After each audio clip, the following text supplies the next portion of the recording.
est un budget qui, avec les crédits du plan de relance, donc crédit du PLF plus le crédit du plan de relance, qui sont, je vous le rappelle, ce plan de relance dans deux programmes particuliers, le 363 et le 362, vient abonder de manière extrêmement forte les crédits du ministère de l'Intérieur, puisque ces crédits vont donc augmenter d'1,140 milliard.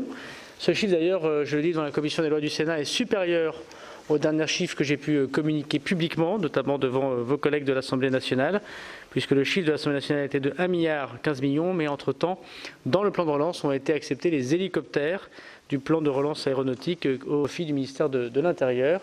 Et donc c'est bien 1,140 milliard de crédits du PLF supplémentaires par rapport à la base des crédits du ministère de l'Intérieur qui seront dans le budget de 2021.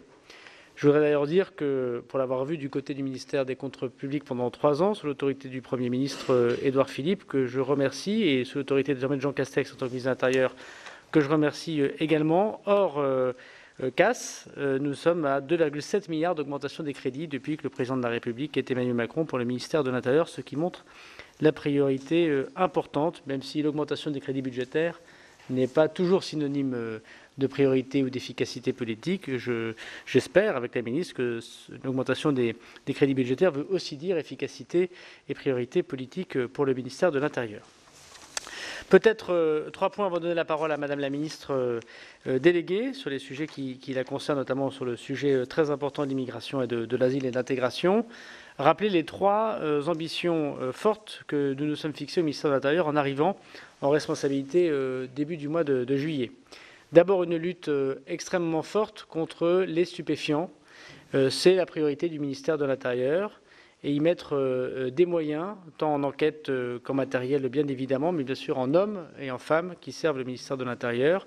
Ce sera l'une des priorités de la création des postes que vous allez, je l'espère, nous accorder, conformément au programme du président de la République, avec un renforcement très fort de la sécurité publique et des personnes qui, tant dans la gendarmerie que dans la police, vont aider au travail autour de la lutte contre les stupéfiants et notamment le renforcement très fort de l'OFAST. Vous savez, cet office, cette sorte de DEA à la française qui aide, et je crois que les derniers chiffres montrent avec efficacité le travail contre le narcobanditisme, mais aussi, on le sait, qui est responsable du financement du terrorisme en partie, de la traite d'êtres humains et de manière plus prosaïque dans le quotidien, de nombreux actes de délinquance, d'insécurité du quotidien, des cambriolages, des occupations illicites de halls d'immeubles, des agressions physiques, des atteintes aux biens, viennent directement du trafic de stupéfiants et nous pensons être la mère de toutes les batailles.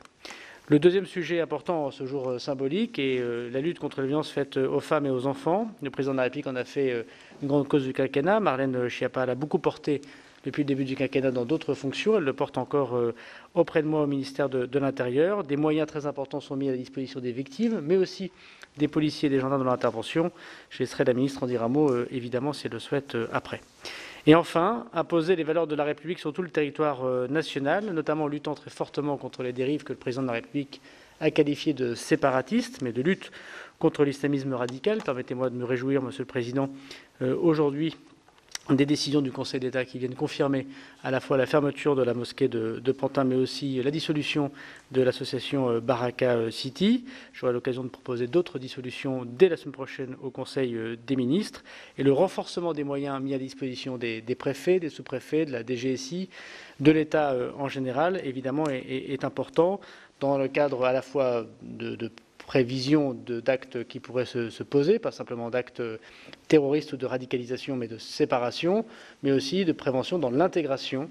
On aura l'occasion également d'en reparler. Évidemment, ces 3 priorités sont en plus de celles qui traversent les gouvernements de la République depuis la fin du quinquennat de Nicolas Sarkozy, fortement portée par le président Hollande et par le président Macron, qui est la lutte contre le terrorisme, une augmentation constante des moyens de la DGSI, puisque vous verrez l'année prochaine le doublement depuis 2017 des effectifs de la DGSI et des moyens matériels mis à la disposition, et je crois dans un unanisme ou d'un quasi-unanisme politique. Voilà, je veux dire en quelques mots ces sujets. Je vais laisser la parole à Madame la Ministre, si vous en êtes d'accord, et je reviendrai sur les 2 autres missions. Madame. Merci, Monsieur le Président. Merci, Mesdames et Messieurs les sénateurs.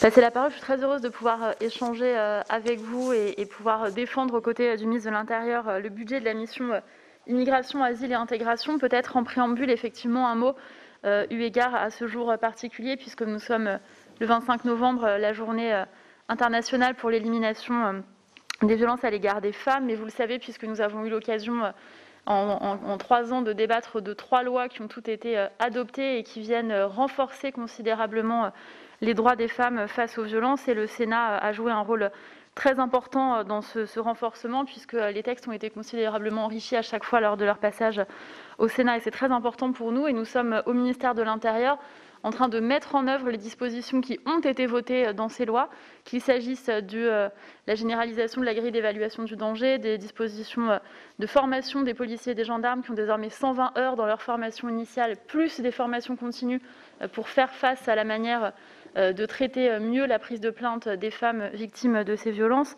Nous avons souhaité renforcer les moyens de la plateforme qui s'appelle arrêtonslesviolences.gouv.fr, qui a été créée il y a près de 2 ans et qui permet aux femmes de saisir les policiers et les gendarmes 24 heures sur 24 et 7 jours sur 7. Et avec le ministre de l'Intérieur, nous avons souhaité recruter 12 policiers supplémentaires afin de pouvoir mieux faire face aux 15% supplémentaires de signalements qui étaient faits sur cette plateforme depuis le début du 2e confinement. Et ces 12 policiers, ils ont tous été recrutés. Les formations continues ont été lancées, donc ce sont des moyens importants qui existent afin de permettre aux policiers et aux gendarmes de remplir les objectifs que nous leur avons donnés. Et j'ai réuni ce matin les directeurs généraux de la police nationale et de la gendarmerie nationale, ainsi que les présidents du groupe de travail des Grenelles des violences conjugales, afin de repartager et renouveler notre objectif, qui est de faire en sorte que 100% des plaintes soient prises, soient bien qualifiées et soient transmises. Et donc je voudrais, si vous me le permettez, bien évidemment, saluer l'engagement des forces de l'ordre qui, tous les jours, vont sauver la vie de femmes et d'enfants en intervenant dans les foyers lorsqu'ils et elles sont appelés à l'aide par des femmes qui sont victimes de violences. J'en viens maintenant au cœur de notre sujet, les crédits de la mission Immigration, Asile, Intégration. Ils sont, vous le savez, fortement mobilisés pour répondre à la politique migratoire souhaitée par le Président de la République, le Premier ministre, le ministre de l'Intérieur, afin de faire en sorte que ce soit une politique migratoire que nous voulons maîtriser et équilibrée. Et c'est un équilibre, vous le savez, qui repose dans la droite ligne du Président de la République depuis 2017 sur à la fois un volet que nous appelons le volet de l'humanité, c'est-à-dire l'accueil et l'intégration, mais aussi sur la clarté, voire la fermeté vis-à-vis de celles et ceux qui rentrent irrégulièrement sur le territoire national et qui donc n'ont pas vocation à y rester, ou celles et ceux qui s'y maintiennent bien que déboutés de leur demande d'asile. Moi, je suis très attachée au fait que la France soit une terre d'asile et que si dans le monde des gens sont persécutés, vivent dans des territoires en guerre, ils peuvent venir en France et demander le statut de réfugié. Mais je suis aussi très attachée, ainsi que le ministre de l'Intérieur, au respect des lois de la République. Et donc je crois que cette obtention du statut de réfugié, elle ne se fait pas sans contrepartie et elle ne se fait pas de manière éternelle et inconditionnelle. Et nous avons déjà eu, depuis notre entrée en fonction avec le ministre de l'Intérieur, à prendre des décisions afin de faire respecter les lois de la République. Et nous le faisons dans ces cas-là de façon très claire. Je crois que la France doit être respectée dans ses décisions et c'est ce que nous nous attachons à faire. Les questions d'immigration, d'asile, d'intégration, vous le savez, sont parmi les priorités du ministère de l'Intérieur et le projet de loi de finances 2021 autorise une augmentation des crédits de 36,8 millions d'euros, c'est 2% de plus par rapport à la loi de finances initiale de 2020 et donc je vais concentrer mon intervention, si vous le voulez bien, véritablement sur le budget et clairement sur celui-ci. Donc en complément de ces crédits, nous avons des crédits compétitivité de la mission Relance qui viennent abonder les efforts budgétaires de la mission et là ce sont 26,6 millions d'euros qui sont mobilisés et qui viennent en crédit de paiement compléter cet effort budgétaire conséquent qui vise à nous donner les moyens d'agir plus, d'agir mieux via les 2 programmes de la mission, le programme 303 Immigration et Asile et le programme 104 Intégration et accès à la nationalité française qui est aussi un programme important et que nous avons récemment beaucoup mobilisé, j'y reviendrai. D'abord sur le programme 303. Je voudrais vous dire que ce programme, il illustre pour nous la volonté résolue du gouvernement de mieux accueillir, mais aussi de mieux lutter contre l'immigration irrégulière et particulièrement contre les filières dites de passeurs qui mettent en danger la vie de personnes en leur promettant une vie meilleure dans un autre pays, alors que très souvent, ils ne respectent pas justement les aspirations et ni même la vie humaine de ces personnes. Et donc pour nous, il est important d'abord de nous concentrer sur les missions d'accueil. Les principales dépenses en matière d'asile dans ce programme, c'est donc l'accueil et l'hébergement des demandeurs d'asile, on en parlait précédemment. Ils se traduisent par une hausse significative du budget qui est consacré à l'ADA, à l'allocation des demandeurs d'asile que vous connaissez. C'est une hausse de 11,5 millions d'euros par rapport à la loi de finances de 2020. Et ça porte donc le budget à 459,4 millions d'euros. Je voudrais, devant vous, messieurs les sénateurs et mesdames les sénatrices, souligner cet effort qui montre l'effort budgétaire de la nation pour l'accueil des demandeurs d'asile. Comme vous le savez parfaitement, pour avoir tous et toutes ici beaucoup travaillé sur ces questions, la demande d'asile elle ne peut pas être chiffrée précisément à l'avance. Donc ce que nous avons fait pour ces calculs, c'est que nous avons pris le parti de retenir les chiffres de l'année 2019, qui était une année exceptionnellement haute en termes de demande, et nous avons souhaité pouvoir anticiper une réduction progressive des délais de traitement de la demande d'asile, suite à la mise en œuvre de tous les mécanismes sur lesquels on reviendra peut-être si vous le souhaitez tout à l'heure, parce que nous estimons qu'elle aura mécaniquement un effet sur la baisse de la dépense. Voilà en tout cas ce qui a procédé à notre calcul. Les actions que nous menons en matière d'hébergement, elles ont aussi un effet mécanique, là encore, sur la dépense consacrée à l'ADA. Donc ces actions, pour nous, elles portent sur la fluidité du parc d'hébergement. Ça veut dire sortir des hébergements les déboutés qui se maintiennent indûment. Ça veut dire inciter au départ volontaire avec un accompagnement dédié, et 1500 places de départ vont être créées pour cela et pour accompagner cette politique. Ça veut dire aussi pour nous mettre en place une gestion régionale des places et réduire la vacance dite frictionnelle. Alors à ces actions s'ajoutent les moyens financiers conséquents. Le point fort du PLF 2021 en matière d'hébergement, pour nous, c'est la création de 6 000 places supplémentaires, 4 000 places au titre de la mission, 2 000 places dans le cadre de la mission Relance. Je vais vous détailler ces places si vous le voulez bien. Il s'agit donc de places de centres d'accueil des demandeurs d'asile, donc des CADA pour 3 000 places, des centres d'accueil et d'examen des situations, des KS pour 1 500 places, et des places de dispositifs de préparation-retour, les fameuses départs, pour 1 500 places. Pour le financement du parc et des capacités totales en CADA, KS et UDA, c'est donc une dotation de 726,5 millions d'euros qui est prévue.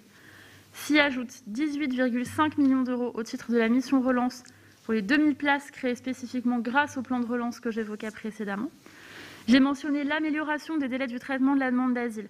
Pour nous, c'est une priorité forte qui vient concrétiser l'engagement qui a été voté dans la loi Asile-Immigration et l'engagement du président de la République. Et pour nous, c'est une priorité. Pourquoi ? D'abord parce que ça nous permet d'accueillir dignement celles et ceux qui ont vraiment le droit à la protection en France. Je pense notamment aux personnes qui vivent dans des zones de guerre ou aux personnes que nous accueillons parce qu'il y a un engagement international, comme par exemple les Yézidis, qui ont été victimes d'un génocide commis par Daesh en Irak et pour laquelle le président de la République s'est engagé à accueillir les femmes yézidis avec leurs enfants en France.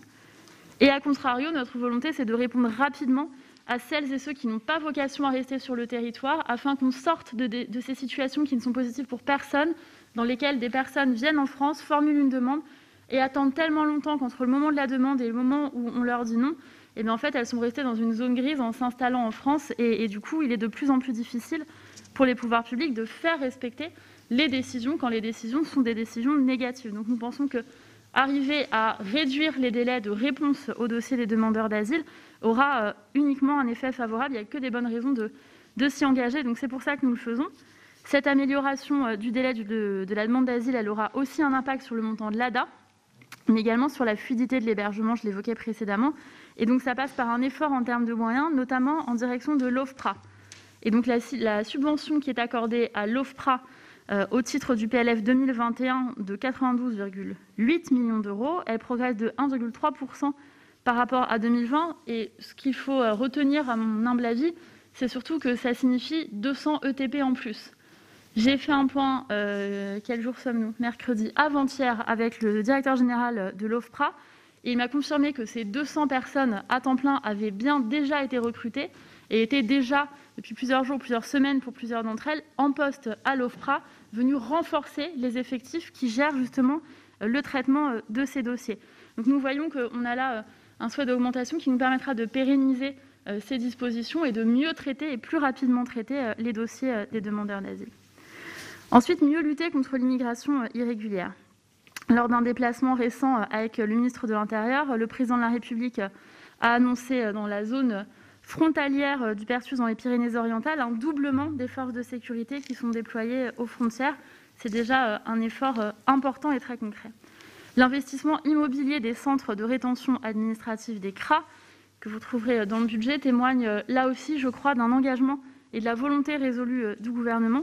Trop souvent, on nous a dit que le manque de place en CRA faisait obstacle à l'éloignement. Donc ce sont 29,4 millions d'euros qui seront consacrés au financement de la tranche 2021 du plan d'extension des CRA, notamment, je pense, aux opérations particulièrement d'Olivette et de Bordeaux, ainsi qu'au nouveau CRA de Lyon, qui va être livré fin 2021, d'après notre projet de plan de charge. Nous avons par ailleurs 6 millions de CP qui sont prévus pour la création du CRA de Nice, et à tous ces montants s'ajoute 1,4 million d'euros de CP au titre de la mission relance pour la rénovation des CRA existants. Par ailleurs, les préfets ont été invités par le ministre de l'Intérieur. C'est pas grave, je pense que chacun se souviendra de comment je m'appelle, à part M. Mélenchon, mais il n'est pas parmi nous. Les préfets ont été invités à créer des LRA dans l'attente de la création de nouvelles places ou en complément. Et donc ça, je voudrais dire que ça illustre notre volonté de pouvoir expulser les étrangers radicalisés, comme le ministre de l'Intérieur l'a exprimé à de nombreuses reprises, ou ceux qui représentent une menace manifeste pour l'ordre public. Donc les frais d'éloignement des étrangers en situation irrégulière, tels que budgétisés de la sorte, ils montrent, je crois, la volonté du gouvernement de retrouver les niveaux d'éloignement qui étaient comparables au niveau d'éloignement précédent la crise sanitaire. Et ce poste de dépense, il couvre donc notamment les frais dits de billetterie centrale, mais aussi les coûts des aéronefs, des affrètements dédiés à hauteur du montant de 2020, c'est-à-dire de 24,5 millions d'euros. Je voudrais maintenant vous dire quelques mots sur l'intégration et l'accès à la nationalité française, le programme 104, et je vais tenter d'être rapide pour que nous ayons un temps d'échange, si bien sûr vous le souhaitez. Depuis plus de 2 ans, à la demande du président de la République, le gouvernement a engagé une refonte de la politique d'intégration en tant que telle. Et donc l'État se donne les moyens de mener une politique qui soit ambitieuse à travers les mesures. Est-ce que vous souhaitez que je raccourcisse, Monsieur le Président ? Non, ça va ? Je vous remercie. L'État se donne donc les moyens de mener cette politique ambitieuse que j'évoquais à travers les mesures du comité interministériel de l'intégration du 5 juin 2018 et par un budget dédié qui se maintient à haut niveau et qui progresse même de 2 millions d'euros pour 2021. Donc c'est pour cela que j'ai souhaité pouvoir accélérer la naturalisation des travailleurs étrangers qui ont été en première ligne pendant la période de confinement. J'ai adressé avec le ministre de l'Intérieur une circulaire aux préfets en leur demandant de nous faire remonter les dossiers de toutes ces personnes, aides-soignants, agents de sécurité, personnes qui ont gardé les enfants, personnel de ménage, etc., qui se sont mobilisés pendant le confinement, considérant qu'ils ont fait montre de leur attachement à la nation et contribué à l'effort national. Et nous avons demandé donc que l'on puisse recenser dans les départements l'ensemble des personnes qui avaient déjà entamé une démarche de demande de naturalisation et cette démarche qui était en souffrance. Et nous avons souhaité pouvoir l'accélérer considérablement. Et donc je vous annonce, je ne crois pas avoir déjà donné ce chiffre, que nous avons reçu 1419 dossiers remontant de la part des préfets pour des personnes qui ont travaillé en première ligne pendant la période de confinement et qui sont donc à l'heure actuelle à l'étude vis-à-vis des services pour que nous vérifions si tous ces dossiers correspondent bien ou ne correspondent pas aux critères que nous avons définis tels que travailleurs de la première ligne pendant le confinement. Parmi les autres actions prioritaires, très rapidement, je voudrais vous citer celles qui concernent la maîtrise de la langue française et qui nous semble fondamentale à toutes et à tous, je pense, ici. La formation civique pour le partage des valeurs de la République et de la participation à la vie, à la société, l'accès à l'emploi, la prise en charge de certaines situations particulières comme celle des réfugiés, notamment des réfugiés de guerre ou des femmes qui ont vécu des violences graves. Mais ces actions qui sont portées par l'OFII sont aussi portées par des porteurs de projets et par des opérateurs, et ça me semble important de vous le détailler. S'agissant de l'OFII, ces crédits d'intervention pour 2021, ils s'élèvent à un montant qui est identique au montant de 2020, c'est-à-dire 11 millions d'euros.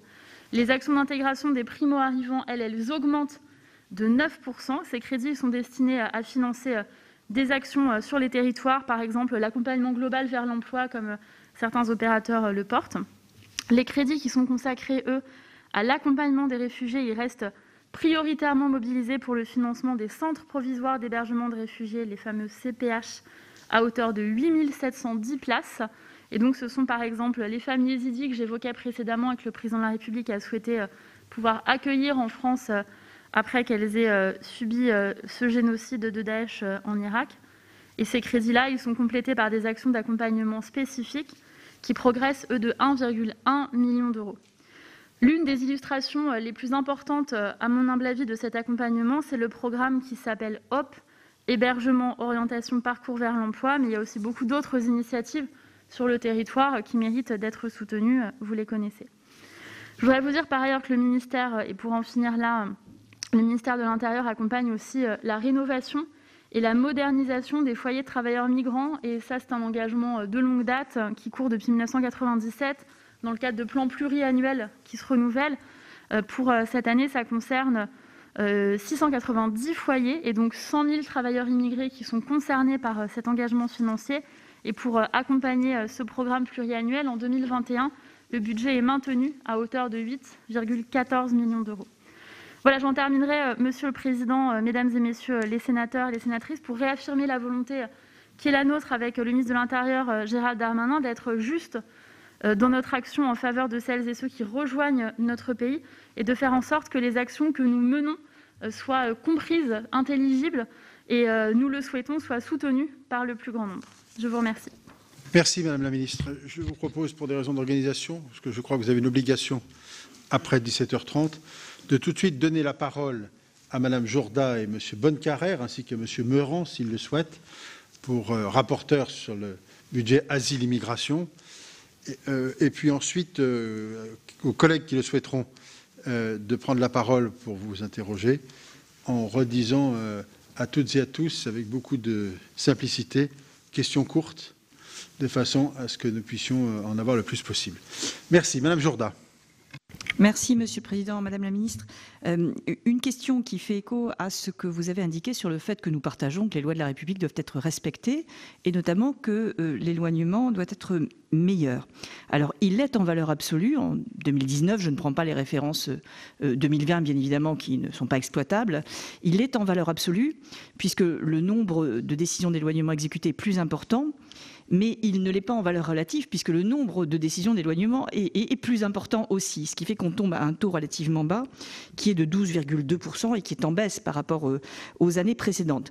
Je voulais savoir quelles étaient vos pistes de progrès pour améliorer effectivement l'exécution des décisions d'éloignement.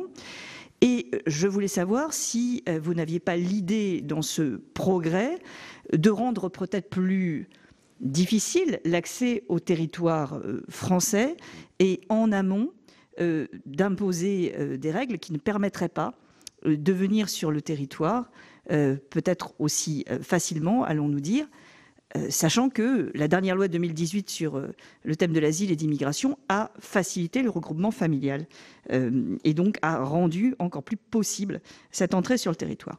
Ma deuxième question, alors je l'adresse également à Madame la Ministre, mais je rebondis sur un propos de Monsieur le Ministre qui avait indiqué qu'il ne fallait plus, pour certains ressortissants de certains pays, accorder une protection de façon quasi systématique, comme c'était le cas. Je ne cite pas exactement la phrase, Monsieur le Ministre, mais je peux la retrouver. Mais vous aviez parlé effectivement de protection quasi systématique. Alors, quels sont ces pays? Qu'est-ce qui permet d'affirmer qu'il y a une protection quasi systématique? Et quand on sait que cette protection, elle est accordée par l'OFPRA, qui prend ses décisions de façon indépendante, comment pensez-vous pouvoir intervenir précisément sur ces décisions et faire qu'elles ne soient plus quasi systématiques? Et j'en ai fini, Monsieur le Président. Merci, Madame Jourda. Monsieur Bonnecarrère. Oui, merci, Madame et Monsieur le Ministre. Un constat et deux questions. Le constat très rapide, c'est que la bonne volonté n'est pas récompensée dans le sujet de l'asile, de l'immigration, comme peut-être dans d'autres sujets. Qu'est-ce que je veux dire par là? Comme vous l'avez très justement indiqué, vous avez majoré les crédits vis-à-vis de l'OFPRA.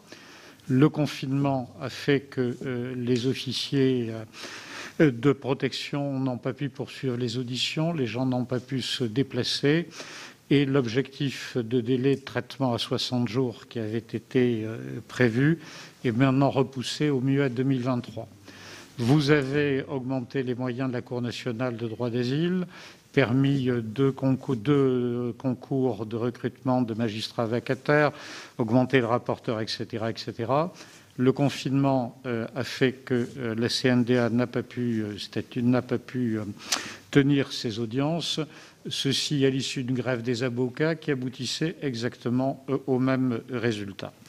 Et sur la seconde partie du volet que vous avez évoqué avec les conditions d'hébergement, vous augmentez fortement les moyens budgétaires, plus de 6 000 places, mais nous ne sommes jamais qu'à 50% d'une demande qui, depuis 10 ans, ne cesse d'augmenter. Sur l'éloignement, ma collègue vient d'en parler.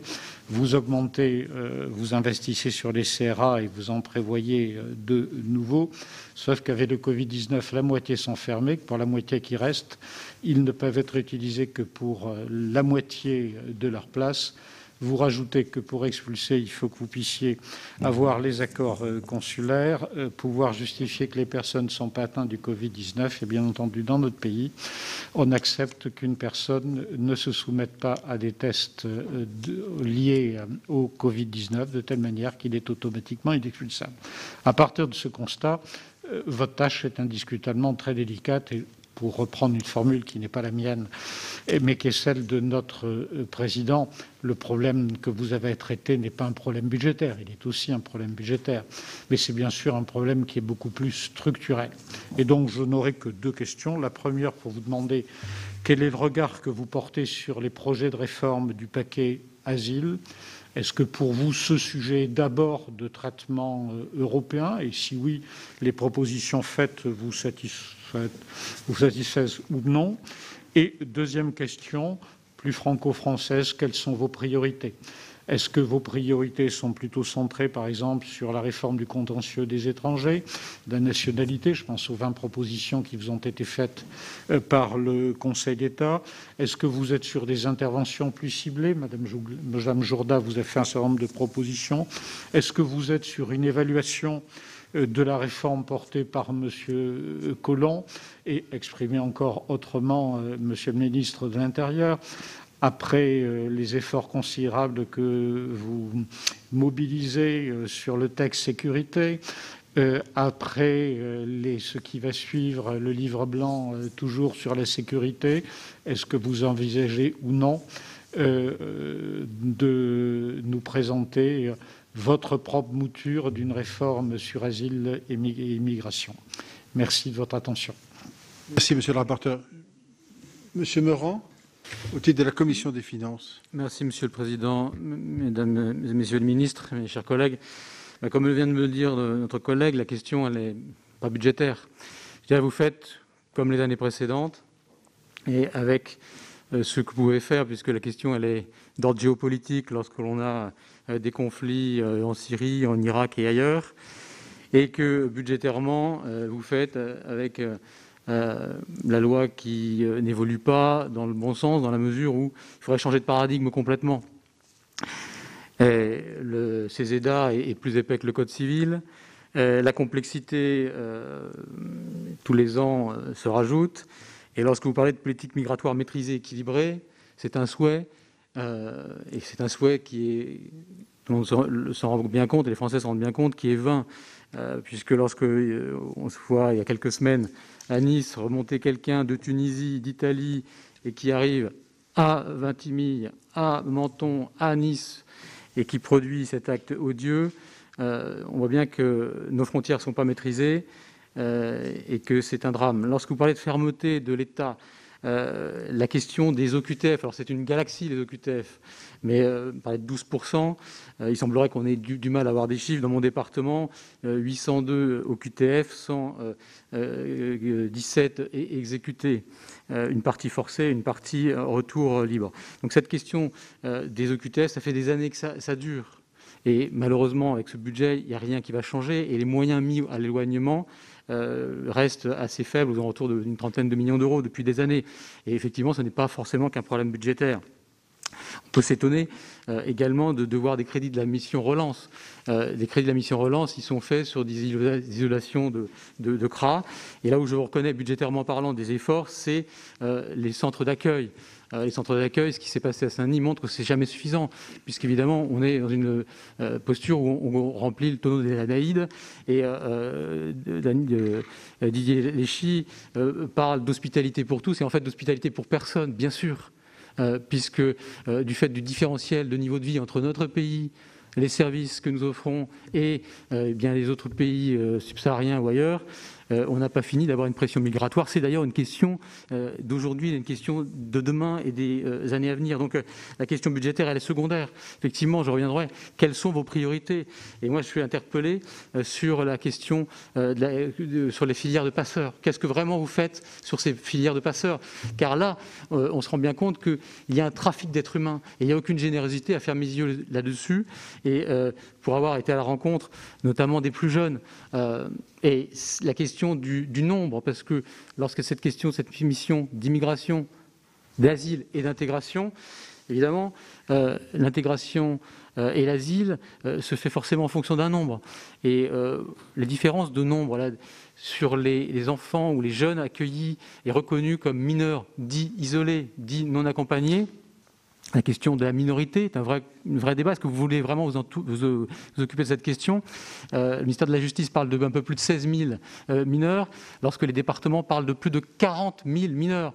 Et un coût, évidemment, un exemple, un coût sur le département du Val d'Oise, moins de 4 millions d'euros en 2011, 44 millions en 2020. Donc cette question, elle est fondamentale dans la mesure où aussi ça touche les questions de sécurité. Et Monsieur le ministre, vous savez très bien qu'il se remonte que plus de la moitié des cambriolages en région parisienne sont le fait des dits mineurs, dits isolés. Donc la question des filières de passeurs, c'est une vraie question. Question de l'accueil et de l'asile, notamment sur les yézidis, Madame la ministre. Vous avez cité les yézidis. Je serais bien intéressé combien de personnes de yézidis nous avons accueillies. Une question aussi sur les naturalisations de travailleurs étrangers.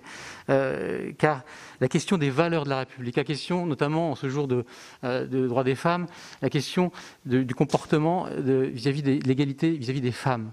Qu'est-ce que vous avez envisagé pour tester un réel partage de ces valeurs essentielles sur les femmes comme sur autre chose? Bon, et je ne vais pas rallonger le propos, mais je voudrais dire que budgétairement parlant, évidemment, du fait de la situation, on aurait pu penser que les dépenses d'ADA auraient été plus faibles du fait de l'allongement des crédits, des délais d'instruction, bien sûr, ça n'a pas été le cas. Et il faut quand même prendre conscience que plus de la moitié de l'appel administratif concerne le droit des étrangers.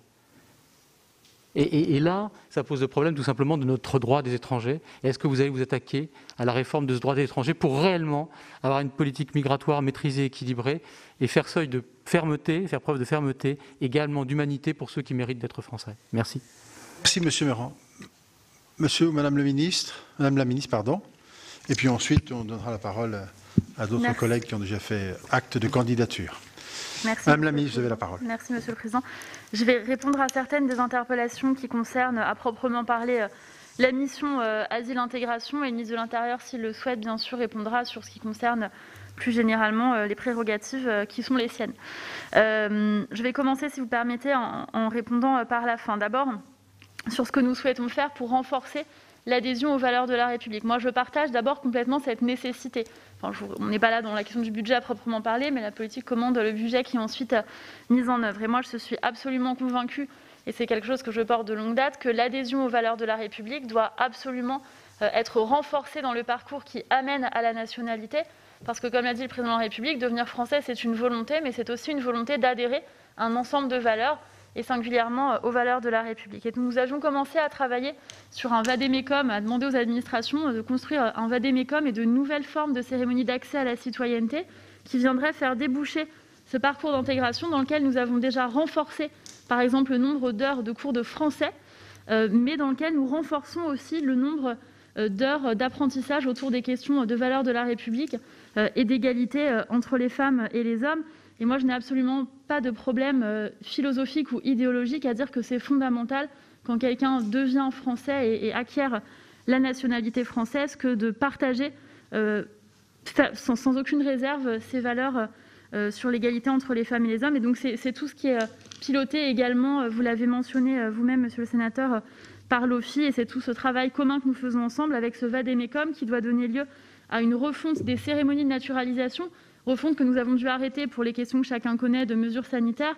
Mais notre volonté, c'est, dans la poursuite de ce qui a été fait au Panthéon par le Président de la République, de donner un caractère plus solennel aux cérémonies de naturalisation, afin d'engager aussi, autour des élus locaux qui participent en général à ces cérémonies, d'engager également les familles, les proches des personnes qui acquièrent la citoyenneté, et de rappeler à cette occasion les valeurs de la République, de partager des textes, mais également de faire interpréter la Marseillaise et de donner un caractère plus solennel à ce moment d'entrée dans la citoyenneté. Sur la question des yézidis, je veux vous répondre sur le fait que le président de la République s'était engagé à accueillir 100 femmes yézidis auprès de Nadia Mourad, qui est coprix Nobel de la paix 2018 et qui est elle-même survivante de ce génocide des yézidis. Et nous avons dépassé cet engagement du président de la République. Nous sommes environ à 120 femmes yézidis qui sont venues avec leurs enfants. Et donc au total, on est à un petit peu plus de 500 personnes si je compte les enfants qui sont venus avec les yézidis. Vous me permettrez de vous dire que j'étais, il y a quelques semaines de cela, en déplacement dans le sud-ouest de la France, auprès d'un centre qui accueille des femmes yézidis avec leurs enfants. Et nous avons eu là des personnes qui ont toutes commencé leurs interventions par « Je remercie la France ». Et je crois que c'est important de le dire, parce que c'était aussi fort pour nous de faire un déplacement et d'avoir des personnes qui ont été réfugiées et qui sont en France et qui commencent toutes par « Je remercie la France de m'accueillir et je remercie la France d'instruire mes enfants en les prenant à l'école ». Voilà, je voulais partager avec vous parce que je pense que c'est quelque chose aussi de très positif. Sur la question des priorités, en ce qui me concerne, les priorités du travail que je mène sur la question de l'asile auprès du ministre de l'Intérieur, c'est bien sûr la réduction des délais, ça a été évoqué. On sait, je crois, toutes et tous à quel point c'est un nœud et à quel point, effectivement, monsieur le sénateur, vous avez raison, les moyens ne suffisent pas toujours en tant que tels. Et c'est pour ça que nous avons créé une task force sur ces sujets que je réunis à mon ministère toutes les semaines avec les directeurs des différentes administrations, mais aussi des opérateurs, afin de suivre, indicateur par indicateur, la manière dont on arrive à réduire ce temps de délai. Mais on a effectivement, et je ne vous le cache pas, un délai qui est toujours long, notamment au niveau de la CNDA. Nous observons dans nos indicateurs qu'on est environ à 7 mois de délai de traitement d'un dossier à la CNDA. C'était environ 5 mois avant la crise, et je crois que c'est aussi important parce que c'est une partie, pas toute la partie, mais c'est une partie aussi du délai de la réponse. En ce qui concerne l'OFPRA, je l'ai mentionné, c'est 92,8 millions d'euros et donc 200 ETP en plus qui sont déjà en poste et qui sont déjà formés et déjà opérationnels. L'OFPRA continue son travail malgré la période de confinement. Il n'y a pas eu de réduction dans ce deuxième confinement. La réduction des transports n'a pas entravé l'action. Les interprètes sont toujours au travail, les agents de l'OFPRA sont toujours au travail. Et donc, le directeur général de l'OFPRA me disait il y a 2 jours que l'action est toujours menée avec un travail fin, effectivement, dans le respect des prérogatives et des autonomies ou indépendances des uns et des autres, mais également avec une exigence, je me permets de le dire, forte de l'État, ne serait-ce qu'en tant que financeur de ces 200 ETP supplémentaires. Voilà pour ce qui concerne la priorité sur l'asile. Concernant la mission dont j'ai la responsabilité, elle s'ajoute bien sûr à la question de l'intégration, parce que je crois que l'intégration, je le disais tout à l'heure, je ne vais pas me répéter, mais elle ne se résume pas à des chiffres ou à des numéros de dossier, mais aussi à la manière dont on manifeste cette volonté de devenir français, cette volonté d'adhérer à la République française. Donc c'est à la fois le fait de renforcer les parcours, mais aussi la naturalisation des travailleurs Covid que j'évoquais précédemment. Il me semble que les autres questions portaient sur notamment les sujets d'éloignement, et peut-être je vais, s'il le souhaite, laisser le ministre de l'Intérieur y répondre. Merci Madame la Ministre. Je vais essayer de répondre à l'ensemble de vos questions.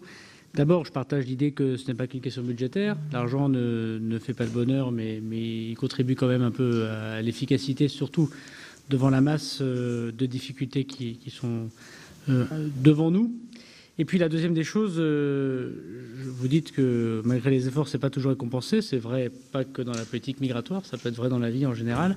Mais il n'est pas nécessaire d'espérer pour entreprendre, ni même de réussir pour persévérer, monsieur le sénateur. Peut-être répondre d'abord à la question de savoir s'il faut une nouvelle loi. Moi, je n'en suis pas du tout certain.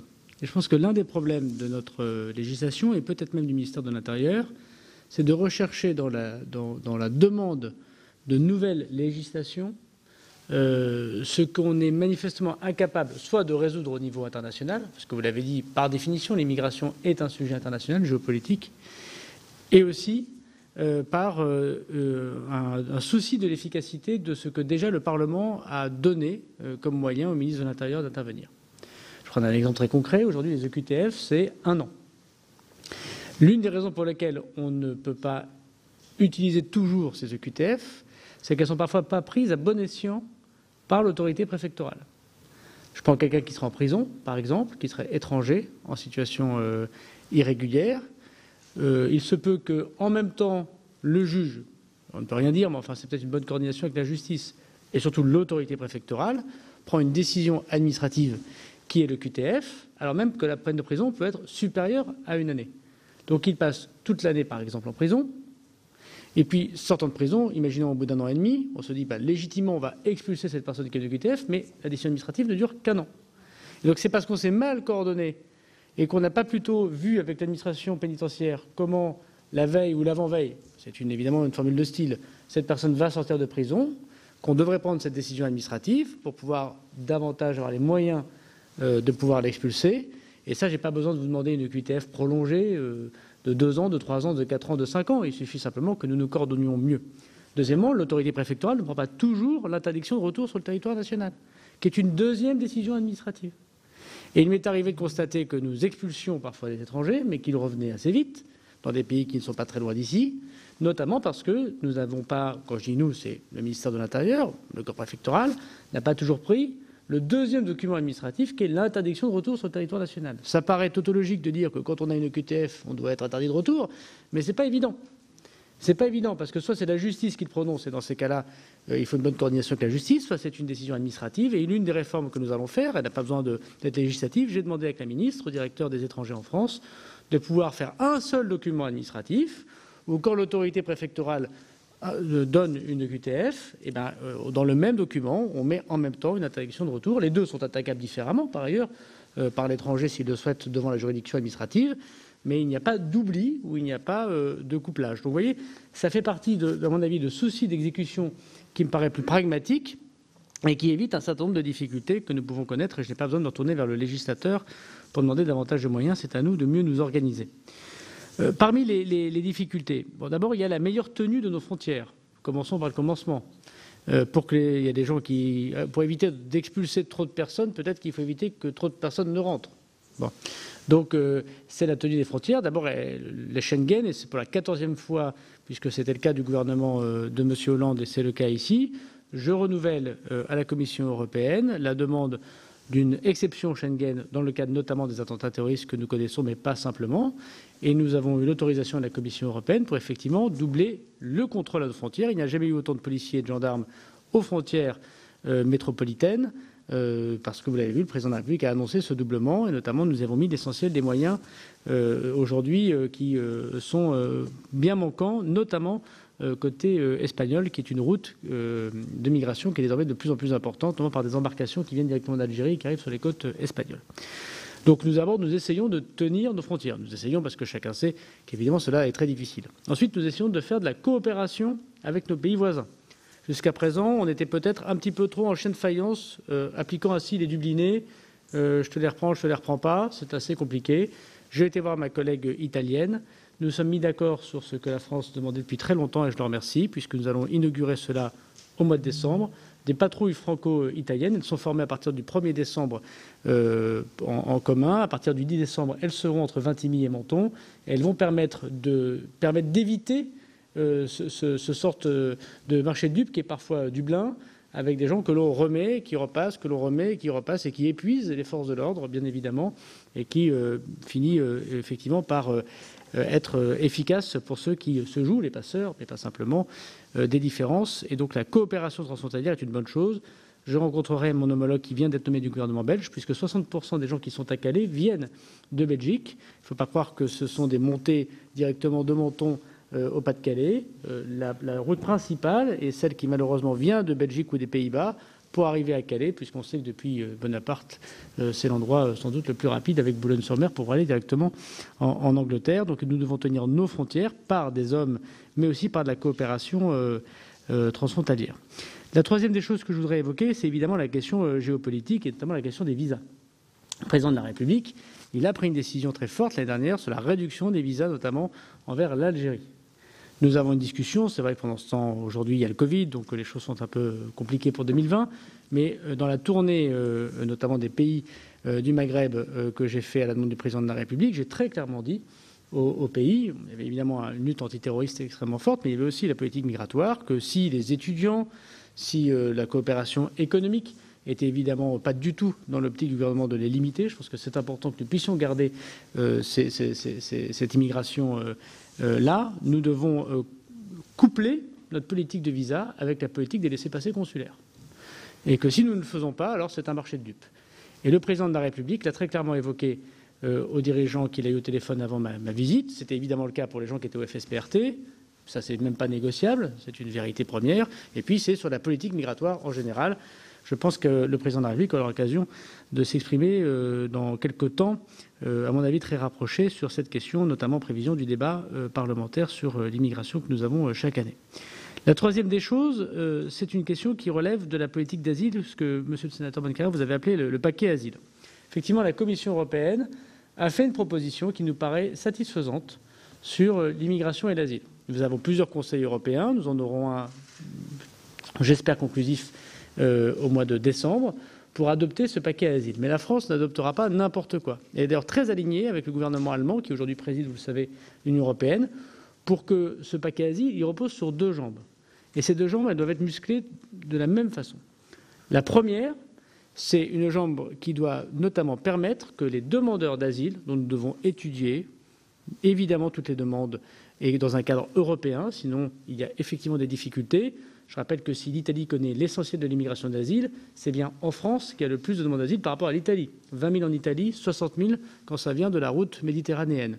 Donc il y a beaucoup de gens qui vont en Italie, mais l'essentiel viennent en France pour des raisons assez compréhensibles, soit parce qu'ils essayent d'aller en Angleterre et donc ils passent par la France, soit parce qu'ils ont une communion de travail, d'esprit, de famille, de langue avec le territoire national, surtout lorsqu'ils viennent de pays francophones, comme sont les pays Maghreb ou de certains pays d'Afrique subsaharienne. Donc nous disons, nous, que nous devons accepter les demandes d'asile et les étudier que dans les pays d'arrivée. Et donc nous souhaitons qu'il y ait en arrivée en Italie, en arrivée en Espagne, en arrivée à Malte, en arrivée en Grèce. Si les gens arrivent en France, on arrive en France, mais nous ne sommes pas le premier pays qui est au rendez-vous de cette route, d'avoir des endroits où les demandeurs d'asile restent, et en quelques semaines, nous étudions la demande d'asile, et ce demandeur d'asile peut très bien demander l'asile en France. Nous pouvons très bien financer une partie de ces centres d'asile. Nous pourrions imaginer même détacher des agents publics pour aller étudier cet asile dans ces pays, mais nous devons les retenir là où ils sont arrivés en premier sur le territoire européen. C'est tout à fait important. C'est tout à fait révolutionnaire au sens asile du terme. Ça gêne évidemment les pays de première entrée, l'Italie, l'Espagne, Malte et la Grèce. Et la contrepartie, c'est la deuxième jambe, c'est que nous devons solidarité à ces pays. Et la France est très bien placée pour le dire, puisqu'à chaque fois, nous avons joué cette solidarité. À chaque fois, nous avons accepté de prendre notre part, contrairement à bien d'autres pays, notamment un certain nombre de pays qui peuvent donner la leçon ici ou là. Nous avons accepté d'être solidaires des Maltais, des Italiens, des Espagnols. Et nous le disons d'autant plus que si nous ne le faisons pas, ce sont les Turcs qui protégeront ces pays et ces frontières comme ils le font déjà à Malte et qui peuvent le faire demain pour d'autres pays pour des raisons géopolitiques que nous connaissons. Et donc nous disons que les deux jambes du paquet migratoire, c'est à la fois des entrées avec des gens qui restent dans le territoire où ils sont entrés, dont nous devons rapidement regarder l'asile. Si les gens sont acceptés, les pays qui ont eu la demande d'asile doivent les accepter. Mais il y a une seule demande dans tous les pays européens, pas plusieurs demandes dans plusieurs pays européens, ce qui est aujourd'hui le cas. Et d'autre part, effectivement, la solidarité que nous devons à ces pays du Sud, si j'ose dire, pour faire vite, notamment dans la répartition du nombre de personnes qui arriveraient sur le territoire européen, nombre de personnes qui pourraient augmenter au lendemain de la crise sanitaire résolue. Si nous avons un peu d'optimisme, il y a aussi des conséquences à la fin de la crise sanitaire. La chose que je voudrais évoquer avec vous, puisque ça a été fait par le sénateur Meurant, vous avez évoqué, me semble-t-il, ou madame la sénatrice, pardon, la priorité, ou qu'est-ce que nous faisons en premier, notre priorité sur la politique migratoire. Bon, d'abord, la priorité des priorités, notamment dans ce temps de Covid, c'est de pouvoir expulser du territoire national toutes les personnes qui sont fichées islamistes radicaux, qui sont étrangers en situation irrégulière. Covid ou pas Covid. Cela fonctionne. J'avais évoqué le chiffre de 231 avant les attentats d'ailleurs, étrangers en situation irrégulière fichés au FSPRT. Il y en a plus d'une centaine. 51 sont actuellement au CRA au moment où je vous parle. 57 ont été expulsés depuis ma conférence de presse. 29 sont assignés à résidence. Donc plus de la moitié sont hors d'état de nuire ou sont expulsés du territoire national. Ces fichiers au FSPRT, évidemment, doivent pouvoir continuer. Et parmi les difficultés que nous avons, c'est évidemment d'avoir une discussion avec les pays dont nous n'avons pas de relations diplomatiques, les Syriens, la Libye, tout ça est bien compliqué bien sûr, mais c'est une part infime de personnes que nous ne pouvons pas expulser, puisqu'il y a beaucoup de gens avec lesquels nous tenons des relations, les pays du Maghreb, la Russie, je l'ai déjà évoqué, des pays d'Afrique ou des pays d'Asie, et nous sommes actuellement en train de le faire. On a réussi il y a 2 jours notamment à expulser ce qui n'avait jamais été fait dans ces conditions, 3 Afghans qui étaient au FSPRT, dont il était très difficile de faire l'éloignement, et malgré le Covid et malgré l'éloignement et la difficulté du pays, avec le gouvernement afghan, nous avons réussi à trouver un travail de laissez-passer consulaire. Ça, c'est la priorité. La deuxième priorité, c'est que j'ai donné une instruction très claire au préfet, et ça je le dis au sénateur Meurant, je n'ai pas besoin d'un nouveau texte législatif pour ça, pour appliquer les lois de la République. Et quelles sont-elles? Tout étranger, y compris qui a une carte de résident, qui trouble gravement l'ordre public, c'est-à-dire qui est coupable de faits de délinquance extrêmement forts, pas des voleurs de pommes, des gens qui commettent des actes extrêmement forts, doivent se voir retirer leur carte de résident et expulsés du territoire national. Si je prends l'exemple de la Seine-Saint-Denis, depuis cette instruction du 29 septembre que je tiens à votre disposition, sur 1200 renouvellements de cartes de résident, 130 ont été retirés ou pas renouvelés. Et donc, j'ai demandé à tous les préfets, je ferai un point la semaine prochaine avec la ministre, l'application de cette circulaire doit être précise. Et moi, je le dis devant la commission des lois, bien sûr qu'être étranger en situation irrégulière sur le territoire national, ce n'est pas bien. Mais entre 2 personnes que nous devons expulser dans les conditions que vous avez évoquées, parfois compliquées, je préfère que nous nous concentrions sur ceux qui ne respectent en aucun cas les lois de la République et qui, en plus d'être étrangers en situation irrégulière, commettent des actes qui troublent l'ordre public, et cela, effectivement, doit être la priorité des expulsions, des mises en CRA et des expulsions. Troisième chose que je voulais évoquer sur ce point, c'est la question de l'asile. Vous avez évoqué ça, Madame la sénatrice. De mémoire, 20% des demandes d'asile sont faites de personnes venant de pays sûrs. On a du mal à comprendre comment on peut être d'un pays sûr et demander l'asile. Alors on le comprend aisément, puisqu'il peut y avoir des raisons pour lesquelles, dans ces pays sûrs, on demande l'asile.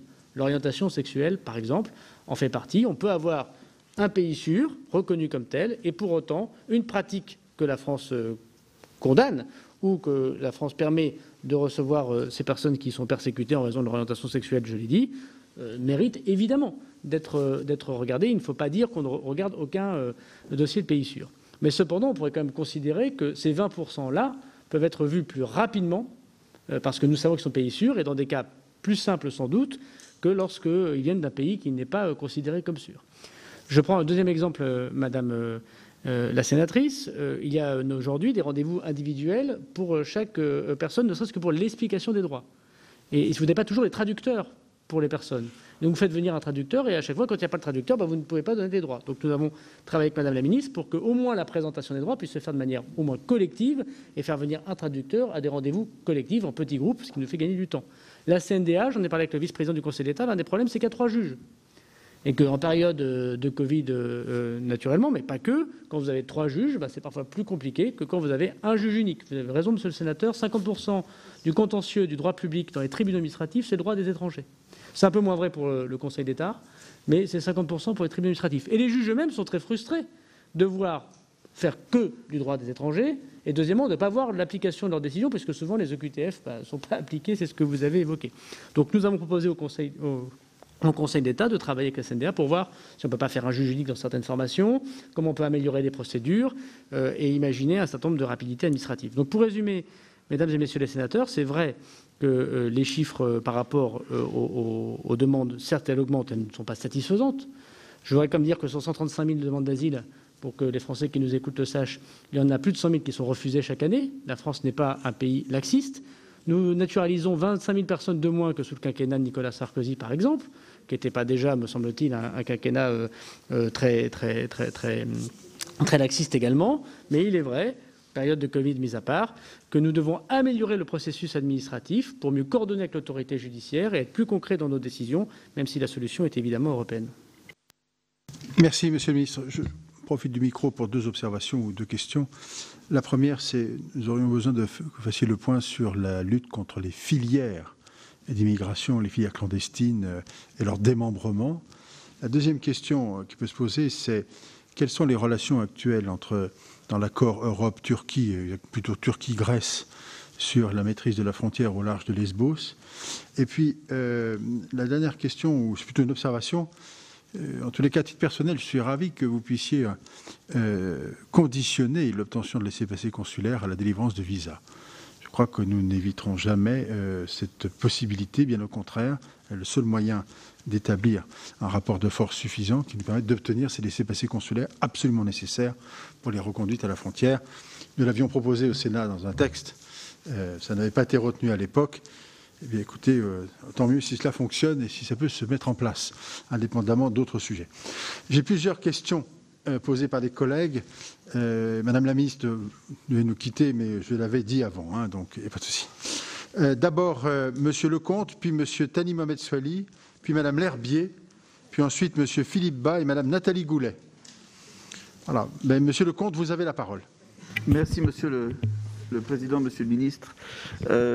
J'aimerais vous poser quelques questions sur, en particulier, la mise en place, d'une part, du dispositif ETIAS au niveau européen et des moyens que ça demande dans chaque pays membre. Est-ce que vous pouvez nous faire un point sur le sujet, sur les moyens, est-ce qu'ils sont dans le budget pour la mise en œuvre de ce projet d'autorisation d'entrée sur le territoire pour les ressortissants des pays non soumis à obligation de visa? Deuxième question, on peut constater souvent que lorsqu'une personne est constatée en situation irrégulière, elle ne passe pas devant une borne Eurodac en France parce qu'on n'en a pas assez. Est-ce que vous avez un plan d'équipement de bornes Eurodac et de systématiquement faire passer les personnes constatées en situation irrégulière dans une borne Eurodac? Concernant les préfectures, on a eu une grosse difficulté cette année avec les difficultés d'accès, en particulier pour les demandes de passeport. Est-ce que vous avez un plan, en particulier pour pouvoir faire des demandes de passeport en ligne, en particulier avec le dispositif Alicem qui est en voie de finalisation? Concernant l'accès aux préfectures, la demande d'asile, c'est quasiment impossible d'arriver dans des délais corrects à faire une demande d'asile en préfecture. Je dois constater aussi qu'aujourd'hui, pour faire une demande de naturalisation, c'est parfois 3 ans avant d'obtenir une nouvelle sur des dépôts de dossiers. Et on doit constater aussi que des personnes qui ne peuvent pas rentrer chez elles parce qu'elles ne peuvent pas, compte tenu de la pandémie, n'arrivent pas à avoir accès aux préfectures pour des prolongements de leur visa de court séjour. Comment faire dans des situations comme celle-ci? Est-ce que vous avez un plan pour effectivement qu'il y ait un accès réel aux préfectures lorsque l'on en a besoin, ou est-ce qu'on doit se résoudre, comme dans le cas de ce que j'évoquais tout de suite, à des situations de personnes qui vont être en situation irrégulière parce que les préfectures ne sont pas capables de répondre aux besoins? Merci, Monsieur Lecomte. Monsieur Thani Mohamed Soilihi. Merci, Monsieur le Président, Monsieur le Ministre. Dans les documents annexés, il est fait un lien entre la politique d'hébergement des demandeurs d'asile et la lutte contre l'immigration irrégulière. Sur ce point, 1500 places sont annoncées pour 2021 au sein du dispositif de préparation et d'aide au retour, le DPAR, afin de favoriser les retours volontaires. Dans le même temps, la poursuite de l'augmentation du nombre de places dans les centres de rétention administrative est prévue afin de renforcer l'effectivité des recours forcés. J'ai 2 questions. Comment les territoires d'outre-mer, et notamment Mayotte, dont chacun connaît la problématique migratoire spécifique et qui n'est pas nouvelle, s'insèrent-ils dans la stratégie de la mission pour l'année 2021, composée pour 2/3 des crédits alloués à la garantie de l'exercice du droit d'asile? Et seconde question, comment les nouvelles places de DPAR et de CRA se déclineront-ils dans les territoires ultramarins? Je vous remercie. Merci. Madame L'Herbier. Oui, Monsieur le Ministre, vous avez évoqué en partie la question qui m'intéressait concernant justement les étrangers en situation irrégulière en prison.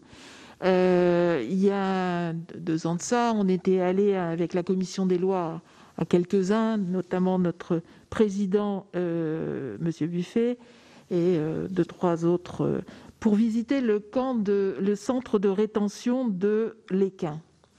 Et alors on avait été complètement surpris de voir que beaucoup d'entre eux avaient séjourné en prison pendant quelquefois de longs séjours et que rien n'avait été envisagé pendant ce séjour en prison. On parle de délai à raccourcir. Là, de toute évidence, on avait sous la main des personnes qui pouvaient être, dont le dossier pouvait être organisé pour un retour, parce qu'on avait de toute évidence des gens qui devaient retourner suite à une condamnation. C'est vrai qu'avec les tribunaux administratifs, il y a beaucoup de tension, on va dire quelquefois, parce que rien de voir le nombre d'avocats qui se spécialisent en droit des étrangers, on s'aperçoit qu'il y a forcément des contentieux très longs. Alors, ma question porte justement sur ces délais. Est-ce que vous avez des points précis pour réduire les temps d'exposition, justement? On avait remarqué aussi une chose, c'est que dans ces camps de rétention, notamment celui de l'Équin, il y avait beaucoup de violence. Et on s'en était surpris parce que c'est un camp qui doit être normalement tout à fait calme. Il n'y a pas de raison d'avoir cette violence. Et on sentait vraiment qu'il y avait une tension très très forte. Et on a trouvé que c'était quelque part un peu inadmissible. Merci, chers collègues. Monsieur Philippe Bas. Merci, Monsieur le Président. Monsieur le Ministre, il faut tout de même bien reconnaître qu'il y a une attractivité relative de la France vis-à-vis de l'immigration qui fait que pour les migrants, notre législation, mais aussi notre système administratif, présente l'un des avantages comparatifs les plus grands parmi les pays européens. Il est plus facile d'entrer dans notre pays que d'en être expulsé. Vous en êtes bien conscient, vous avez vous-même rappelé les chiffres. Vous avez, si j'ai bien interprété votre propos, exprimé des réticences à l'idée de faire évoluer la législation. À défaut de rechercher une grande réforme de l'immigration, il y a peut-être quand même un certain nombre de points qu'il faut traiter. Certains d'ailleurs ne relèvent pas de la loi. Aujourd'hui, on n'a pas le droit de faire systématiquement des tests osseux pour vérifier l'âge d'un mineur isolé étranger. Est-ce qu'on ne pourrait pas modifier ça?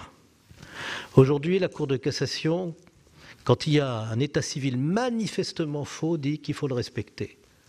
Est-ce qu'on ne peut pas modifier ça? Aujourd'hui, le regroupement familial comporte des conditions de logement qui sont quand même d'une attractivité peu commune. Un tout petit logement permet d'accueillir de nombreux enfants. On ne peut pas changer ça? Aujourd'hui, on continue, si j'ai bien compris, à appliquer la circulaire Valls sur les régularisations. Entendez-vous très fortement montrer à la face du monde que la France va cesser de régulariser de manière libérale. Aujourd'hui, on ne peut pas imposer le test de dépistage du Covid à des étrangers en centre de rétention, et certains pays d'origine s'en servent de prétexte pour ne pas reprendre leurs nationaux. Est-ce qu'on ne peut pas changer ça? Aujourd'hui, il n'y a pas de procédure accélérée de rejet des demandes manifestement infondées à l'OFPRA ou à la Cour nationale du droit d'asile. Est-ce qu'on ne peut pas créer des procédures plus rapides quand vraiment on est en présence manifeste d'une demande frauduleuse? Aujourd'hui, on ne peut pas prolonger la rétention d'étrangers radicalisés tant que l'achèvement des formalités n'a pas eu lieu et on est obligé de les libérer au bout d'un certain délai. Est-ce qu'on ne pourrait pas prévoir une procédure spécifique pour les garder plus longtemps en centre de rétention? Vous voyez, quand on regarde les choses précisément et qu'on ne se pose pas la question de savoir s'il faut une grande loi de l'immigration ou pas, il y a quand même pas mal de choses qui méritent réflexion et action rapide. Ne vous paraît-il pas que la loi relative aux valeurs de la République, je ne sais plus comment il faut l'appeler, mais elle va rapidement être discutée pour être un bon support pour introduire toutes ces mesures? Et êtes-vous prêt à soutenir les initiatives parlementaires en ce sens? Merci. Alors, Madame Nathalie Goulet, qui est en visioconférence, je pense qu'elle nous entend. Moi, j'ai deux questions. Je vous en prie. Une reprend tout à fait celle de Philippe Bas. Vous savez que j'ai une attention particulière sur la fraude documentaire. Nous avons identifié un certain nombre de procédures et un certain nombre d'améliorations pour les questions de contrôle des documents, notamment avec la PAF. Est-ce que vous pensez qu'on va pouvoir améliorer ces dispositifs et donner à la PAF plus de moyens?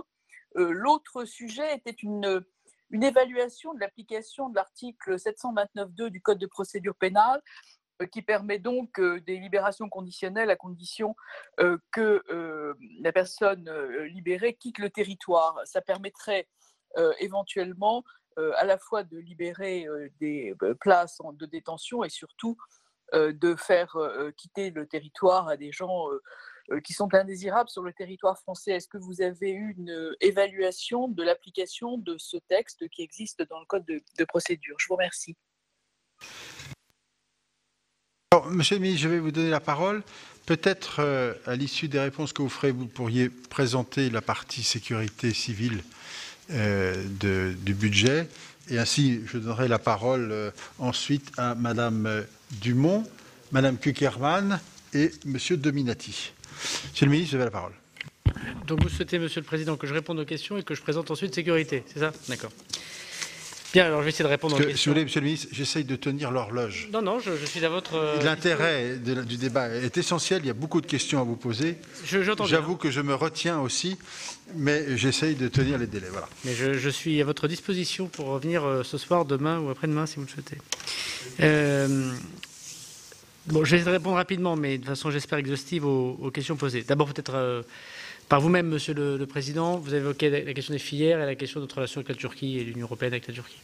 Sur la question de la relation entre l'Union européenne et la Turquie, il y a un Conseil européen le 11 décembre prochain qui fera à la fois son évaluation et quand tirera les conséquences au niveau... Pardon, vous m'entendez pas? Au niveau européen. Au niveau européen, je peux dire qu'en tant que ministre de l'Intérieur, sur les relations que nous avons avec l'État turc, les choses se passent correctement, tant sur la lutte antiterroriste, protocole Cazeneuve, que sur notre travail autour de l'immigration. Mais c'est une position évidemment européenne que nous devons prendre. Et je crois que le Conseil du 11 décembre sera un moment important, d'abord ministériel, puis entre les chefs d'État. Sur les filières, les démantèlements s'accélèrent. Même pendant les périodes de confinement, j'ai eu quelques chiffres qui pourraient vous intéresser. On est passé de 103 filières démantelées en 2013 pour passer à peu près à 286 en 2016 et on est à 328 en 2019. Et nous sommes à 126 depuis entre le 1er janvier et le 30 juin, malgré le confinement. Alors quand les chiffres augmentent, on ne sait pas très bien si c'est les services qui sont plus efficaces ou si c'est le nombre de fraudeurs qui augmente. On connaît ça dans tous les chiffres qui concernent ces activités. En tout cas, je peux vous dire que les choses ne sont pas délaissées. D'ailleurs, nous avons fait mettre dans le pacte migratoire européen un chapitre spécifique sur la lutte contre les passeurs et les filières, évidemment, de passeurs, qui se nourrissent et se réjouissent de la misère humaine. Et en Angleterre, j'ai installé 3 semaines après mon arrivée, c'était une demande importante du président de la République, avec ma collègue Madame Pretty, une filière franco-anglaise pour lutter contre les passeurs dans la mer du Nord. Ils sont très nombreux, ils sont installés désormais à Coquelles et ils travaillent. Et leur efficacité est grande, même si évidemment nous devons toujours continuer. Je voudrais quand même dire que ces passeurs ils viennent parfois de très loin. Quand nous avons des Bagdadais qui arrivent au Maghreb, régulièrement en Tunisie ou en Algérie, et qui se retrouvent ensuite, passant par l'Italie, en France, le détour pour le Bangladesh à la France en passant par le Maghreb montre que les passeurs sont à la fois imaginatifs et exploitent énormément la misère humaine. Et il faut voir dans quelle situation, pour le coup, les auditions de la police pour ces personnes étrangères en situation régulière montrent à quel point leur route a été un calvaire. Et j'en dirai pas plus pour pas gâcher davantage la soirée, mais c'est des choses extrêmement évidemment poignantes et touchantes et qui démontrent que c'est évidemment des activités de passeurs que nous devons en premier lieu condamner. J'ai par ailleurs demandé à la DGSI de s'y intéresser tout particulièrement. Alors, de nombreuses questions ont été posées, je vais essayer d'y répondre très rapidement. D'abord, au sénateur Lecomte sur ETIAS, donc premier test d'interconnexion sans doute à la mi-année prochaine, puis décembre 2022 pour son arrivée généralisée. Et sur Eurodac, j'ai un peu du mal, je vais essayer de répondre en même temps à M. Bas sur cette question, à comprendre votre question sur les bornes Eurodac, parce qu'en fait, dans la loi française, il n'est pas possible d'obliger de prendre des empreintes. Et donc on peut multiplier les bornes, mais si on ne peut pas obliger les gens à prendre des empreintes, c'est un peu compliqué. Voilà peut-être une réforme législative qui mériterait d'être vue par le Parlement, et notamment pour permettre aux départements, là je renvoie sur la question des mineurs isolés, le fait de pouvoir les rentrer dans les fichiers AEM. Il y a aujourd'hui un tiers des départements de France, notamment les départements où il y a le plus de mineurs dits isolés, sont parfois les départements qui demandent aussi le plus d'argent à l'État, en termes de compensation de protection de l'enfance. Je prends les cas évidemment de certains départements franciliens, à commencer par le premier, qui n'ont pas de fichier AEM. Voilà. Et donc c'est un des sujets. Je sais que le Premier ministre a aujourd'hui une négociation assez ferme, mais la prise d'empreinte n'est pas obligatoire. Aujourd'hui, un policier ne peut pas obliger quelqu'un à prendre ses empreintes. Et deuxièmement, on ne peut pas donc les rentrer dans le fichier AEM. Pourtant, Eurodac nous serait bien utile. Donc l'idée quand même du pacte migratoire de dire à l'entrée de l'Europe, on prend les empreintes de tout le monde et on fait les demandes d'asile permet d'avoir ce fichier Eurodac qui permettrait de lutter fortement contre les mineurs isolés. Je crois plus à ça, monsieur le sénateur, qu'à la question des tests, mais on y reviendra dans quelques instants. Sur l'évocation du monsieur le sénateur élu à Mayotte, il y a 227 places imaginées pour les territoires ultramarins. Je n'ai pas le nombre de CRA pour votre département, monsieur le sénateur, mais je vais m'y rendre bientôt avec le sénateur Lecornu, on aura l'occasion d'en parler. Et effectivement, nous avons augmenté sans cesse depuis 3 ans, j'en étais témoin quand j'étais ministre des Comptes publics, à la fois l'hébergement d'urgence et l'hébergement tout court, qu'il s'agisse évidemment des personnes qui sont en difficulté sociale, comme des personnes qui sont étrangères en attendant d'avoir la raison de l'administration ou de la justice administrative. Parfois les deux se confondent, c'est-à-dire une difficulté budgétaire et pratique que nous avons. Et je crois que cette augmentation existe encore. Je pense que Mme Wargon a pu défendre ce budget devant peut-être votre commission ou devant le Sénat. Ce n'est jamais assez. Mais c'est un montant extrêmement important. Et d'ailleurs, le travail que fait le préfet d'Île-de-France, je remercie beaucoup, et les préfets de région, c'est d'essayer de répartir au mieux les personnes. Et c'est sûr que la facilité serait de laisser des camps s'installer, comme c'est le cas de l'autoroute A1, que j'ai fait démanteler dans des conditions d'insalubrité extrêmement fortes. Il faut bien voir comment les choses se sont passées. Et parfois, il y a un certain nombre, on va dire, d'actions qui ne servent pas les migrants eux-mêmes. C'est le moins qu'on puisse dire. On aura peut-être l'occasion d'en reparler. Madame L'Herbier, je pense avoir répondu à sa question, mais la question des étrangers en situation irrégulière en prison, elle est pareille que la question des étrangers en situation régulière en prison, et donc pour le coup, on devrait voir effectivement qu'on puisse leur retirer leur carte de résidence si leurs faits sont extrêmement importants.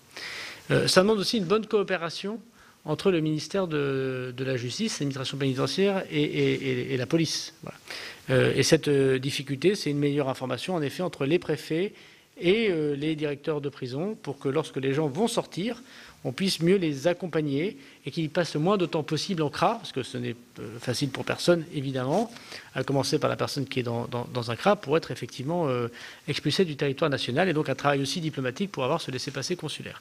La difficulté vient du moment où, quand le juge d'application des peines libère la personne avant le terme normal, y compris avec remise de peine. Et parfois, les préfets me témoignent que, oui, même avec la remise de peine, ils avaient bien calculé, puis il arrive que quelques jours avant, cette personne est libérée. Ça, c'est une des difficultés.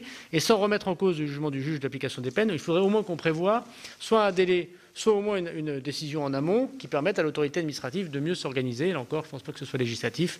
C'est une meilleure organisation que nous devons avoir. C'est un des défauts de notre système et on doit pouvoir l'encourager. Parce que même laisser des gens pendant plusieurs mois en prison en assignation en CRA ou en assignation à résidence, ce n'est pas une bonne chose pour ces personnes elles-mêmes et parfois peut pousser à des actes de violence comme vous l'avez évoqué. Alors, monsieur le sénateur Bas, je peux partager un certain nombre de vos propos. Le cas d'état civil manifestement défaillant en est un. L'attractivité relative de la France, je la partage en partie. Ce n'est pas tout à fait vrai, notamment depuis la réforme de l'AME, mais c'est en partie vrai. Il faudrait effectivement pouvoir se comparer. Il n'y a pas que ça qui joue. Il y a aussi le fait qu'il y a une communauté de destin qui fait que quand vous parlez français, vous avez tendance à aller là où les gens parlent français. Et puis quand vous avez un cousin ou une maman ou un frère qui habite là, vous avez tendance à venir là. Ça peut aussi se comprendre. Puis il y a aussi parfois un patronat qui embauche des gens qui sont payés moins cher que ceux qui ont des papiers, par exemple. Et je pense qu'il y a aussi une responsabilité capitalistique dans notre pays. On aura sans doute l'occasion de retourner. Ce n'est pas que de la faute, à mon avis, de la législation et de l'État français. Mais je peux partager un certain nombre de choses que vous évoquez. Là où je suis moins d'accord avec vous, c'est par exemple les conditions familiales. Monsieur le sénateur, il se trouve que j'ai été maire dans une commune qui connaît un accueil d'immigration important. Et je signais moi-même les papiers que demandaient les familles pour accueillir les personnes, pour avoir justement la venue et pour justifier de la venue. Alors, je ne sais pas s'il y a beaucoup de maires qui le faisaient, mais moi, je le faisais moi-même. Et c'est le maire qui le délivre. Et il le délivre pas simplement sur le mètre carré de logement, il le délivre aussi sur la rémunération de la famille. Le mètre carré ne veut pas dire grand-chose, parce que moi j'ai eu des gens qui disaient que ma vieille maman qui vient passer quelques mois, et je vais lui louer un studio, ce qui est tout à fait possible. Mais on regarde le nombre de personnes qui sont accueillies et les capacités financières de ces personnes. Ça me paraît plus intelligent, à mon avis, que les mètres carrés. Et si les maires font ce travail, ou si leur service ou son adjoint fait ce travail, il verra assez vite que moi je refusais beaucoup de papiers qui permettaient justement à la préfecture de délivrer ce papier. Donc je ne pense pas qu'on puisse mettre la difficulté sur le dos de l'État de ce point de vue-là. Il me semble que j'invite les maires de France à s'intéresser aux documents qu'ils signent sur ce sujet. C'est parfois fastidieux, c'est parfois compliqué. Quand vous recevez les personnes, vous avez parfois un a priori négatif, et en la recevant, vous vous apercevez que ce n'est pas du chiquet, qu'il y a un vrai sujet, et vous, parfois, vous corrigez un peu les règles. Vous donnez ce papier, même si ce n'est pas totalement ce qui est prévu par les règles de la préfecture, parce que vous savez que c'est un moment important pour la vie de famille, c'est une fin de vie, enfin il y a plein d'histoires qui peuvent être très compliquées que seule une rencontre personnelle peut faire naître. Et puis il y a des moments où manifestement, quand vous apercevez que c'est 8 fois, 9 fois, 10 fois la même personne à qui vous donnez ce papier, il y a un problème. Voilà, même s'il a le logement et même s'il a la rémunération. Donc je crois qu'on aurait peut-être plus intérêt à revoir le process dans ces cas-là, ou mieux intéresser les agents des communes à ces papiers, mais je pense qu'ils sont... c'est pas du domaine législatif. Sur le test Covid, bon, ce n'est qu'une parenthèse, mais je n'ai pas totalement l'impression que ce soit totalement dirimant. C'est d'autant plus vrai que c'est désormais réciproque. J'ai été assez choqué du gouvernement tunisien qui demandait le test Covid, effectivement, pour ces personnels que nous devions expulser, mais l'autorisait pour les Français qui allaient faire des tours opérateurs en Tunisie. Donc en gros, vous n'avez pas besoin du test Covid pour faire des vacances touristes en Tunisie, mais vous en avez besoin si vous étiez expulsé avec une QTF. J'ai fait remarquer que ça me paraissait inégal. Alors je m'en excuse pour les touristes français, désormais il y a un test à l'entrée. Je crois que ma démarche a été positive.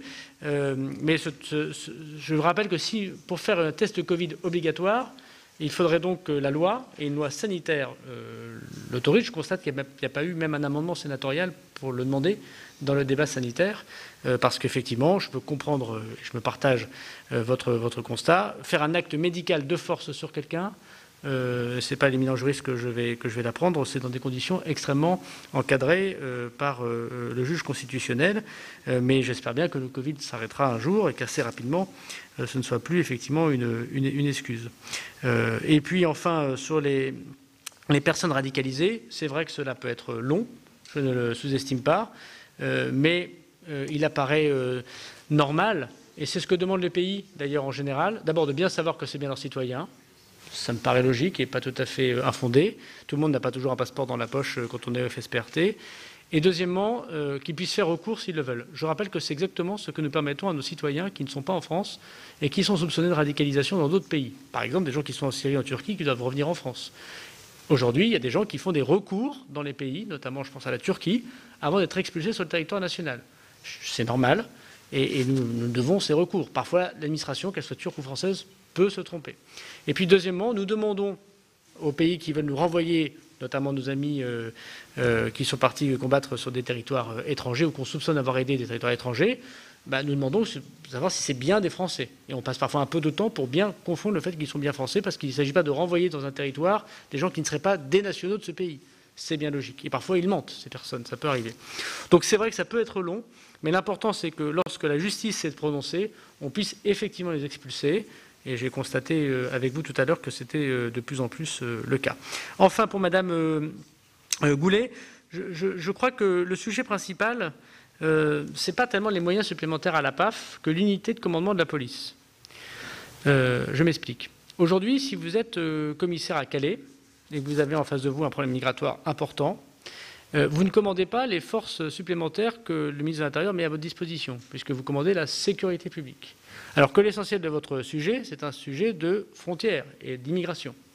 Et donc, il y a police aux frontières d'un côté, commissaire de sécurité publique de l'autre, et il n'y a pas d'unité de commandement. Si vous rajoutez à ça le fait que par ailleurs il y a une police judiciaire et que par ailleurs il y a des CRS ou des gardes mobiles que vous mettez en plus pour tenir la frontière, vous avez donc 4 autorités de police qui ne sont pas commandées, si ce n'est par le préfet, mais pas de chance. Enfin, tant mieux pour Arras, mais il se trouve que le problème migratoire est à Calais et que le préfet il ne va pas tous les jours à Calais, même s'il y va souvent, pour commander la police. Et dans le livre blanc, proposition a été faite d'une direction unique de la police sur un territoire départemental.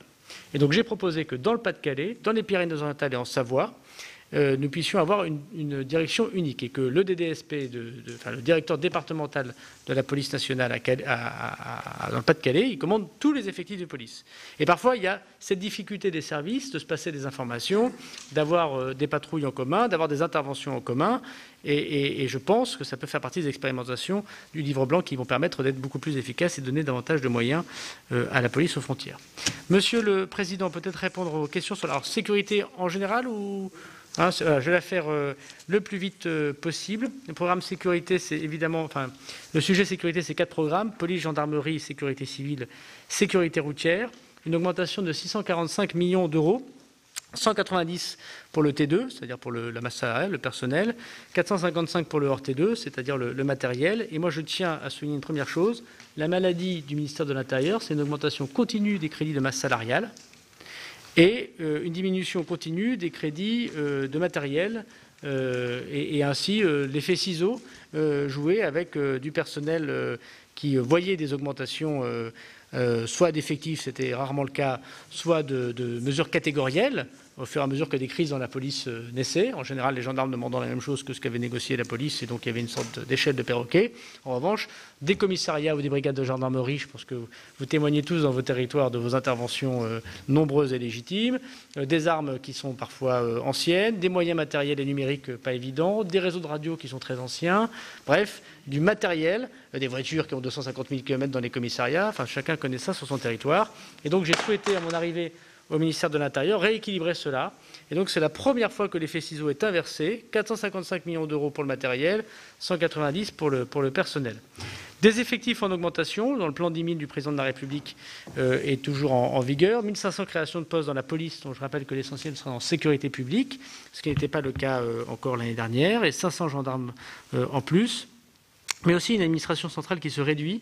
Je propose la suppression de postes de 542 personnes en administration centrale pour permettre notamment, on en parlera sur le programme préfecture, de ne supprimer aucun poste dans le corps préfectoral l'année prochaine. Ce sera la première fois en 15 ans que le ministère de l'Intérieur ne supprimera pas aucun poste. Je rappelle que depuis 12 ans, les préfectures ont perdu 25% de leurs effectifs. La préfecture de la Lozère est passée de 130 à 90 personnels en effet d'une action qui, me semble-t-il, n'est pas très respectueuse des territoires. Et donc j'ai proposé que tout en faisant les suppressions d'emplois prévues dans le projet de loi de finances, je les fasse faire en centrale, à Paris, et non pas dans les territoires qui ne connaîtront aucune suppression d'emplois en préfecture. Sur la masse salariale, je voudrais souligner les quelques points importants qui visent à récompenser les injustices, récompenser les agents et réparer les injustices, et en même temps ne pas donner d'augmentation généralisée des traitements. Un geste très important qui a été fait pour ce qu'on appelle les policiers les nuiteux. Vous savez qu'ils avaient une difficulté, ils étaient payés 90 centimes de l'heure lorsqu'ils faisaient une intervention de police la nuit, qui travaillaient la nuit. Ce geste important a été salué par les organisations syndicales et les policiers eux-mêmes. La refonte de la carrière des avancements des gardiens de la paix, afin que les agents qui sont sur le terrain en premier voient ces avancements plus accélérés. La réforme de l'investigation des OPJ. On a 3000 OPJ qui ne sont pas au contact des questions judiciaires parce qu'ils sont partis souvent dans des bureaux alors qu'ils ont la qualification pour. Il y en a plein qui manquent. Et donc du coup, ça limite les enquêtes, singulièrement dans les grandes villes et la plaque parisienne, mais pas simplement. J'aurai l'occasion d'y revenir si vous le souhaitez sur cette réforme investigation d'OPJ pour laquelle on met des moyens. Donner un vrai statut à la police technique et scientifique, ce qu'elle n'a pas. Ce sont des vrais policiers comme les autres et je leur devais ce statut. La poursuite du paiement des heures supplémentaires décidée par mon prédécesseur, mais aussi la revalorisation de 6% de ces heures supplémentaires pour les policiers, ainsi que l'application de la rémunération des militaires aux gendarmes, qui sont certes au ministère de l'Intérieur, mais qui ont un statut militaire. Et donc nous appliquerons évidemment ce qui a été décidé pour le ministère des Armées à nos gendarmes. Sur le hors T2, c'est-à-dire sur le matériel, nous changerons un quart des véhicules en 2 ans, alors que d'habitude c'est un véhicule tous les 9 ans. qui est changé. Là, ce sera un tous les 4 ans. Et donc, nous allons donc doubler quasiment ces crédits véhicules. Je pense que les premiers crédits et les premières arrivées de voitures dans les commissariats ou les brigades de gendarmerie en témoignent. Toute fabrication française, de marque française. La hausse sans précédent de l'action sociale. Je viens d'un ministère où l'action sociale était très forte. Le ministère de l'Intérieur est un parent pauvre de l'action sociale. Une augmentation de 18% de l'action sociale, notamment pour l'aide des femmes et des hommes du ministère de l'Intérieur dans leur vie de famille, notamment. La généralisation des caméras piétons, décidée par le président de la République l'année prochaine. Et puis des crédits immobiliers très importants. Vous avez bien voulu voter 26 millions d'euros de crédits, rien que dans le PLF rectificatif, ce qui donne 5000 opérations, ce que j'appelle poignée de porte, gendarmerie, police nationale qui sont en ligne sur le ministère de l'Intérieur. Je vous ai fait parvenir le site qui prévoit dans chaque commissariat, chaque brigade de gendarmerie, tous les travaux qui sont réalisés d'ici le 31 décembre. Et nous rajouterons donc évidemment, pour plus de 3000 opérations de ce type, pour les biens immobiliers et dans le plan de relance, un certain nombre de projets immobiliers qui se passent sous les fourches codines du ministre de l'économie et des finances que je défendrai la semaine prochaine, ainsi que les projets numériques qui sont convenus dans le plan de relance avec Mme Amélie de Montchalin.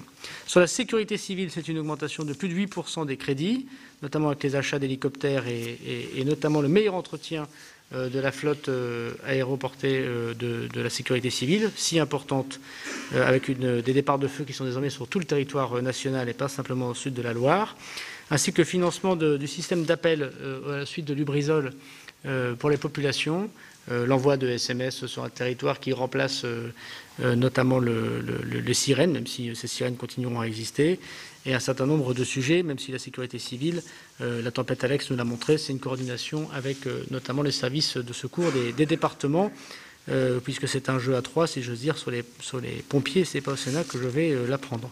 Enfin, sécurité routière, je voudrais souligner notamment 2 faits. D'abord, la crise des passages de permis qui ont des difficultés très fortes, notamment pour des gens qui accèdent à la vie professionnelle ou à la vie estudiantine, et donc la reprise des examens d'auto-école avec la résorption, nous l'espérons, des délais d'attente pour passer le concours de l'examen de permis de conduire. Le président de la République, dans son annonce, fait qu'à partir de samedi, les auto-écoles réouvriront complètement. Vous avez été nombreux à nous solliciter sur ce point et pourront permettre non seulement de passer les examens, mais bien sûr d'avoir les cours évoqués dans des conditions sanitaires retrouvées normalement.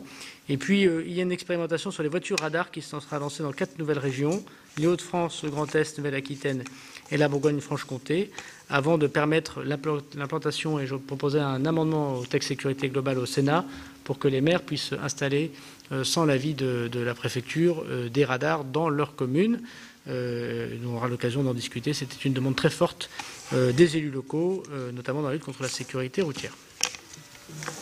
Merci, Monsieur le Ministre. Je donne la parole à Madame Dumont, si elle le souhaite, naturellement. Oui, merci, Monsieur le Président. Monsieur le Ministre, bonsoir. Ma question porte sur les carences ambulancières, qui est un sujet que je pense vous devez bien connaître, puisque, comme vous le savez, le secours à personne représente aujourd'hui 80% de l'activité de nos SDIS.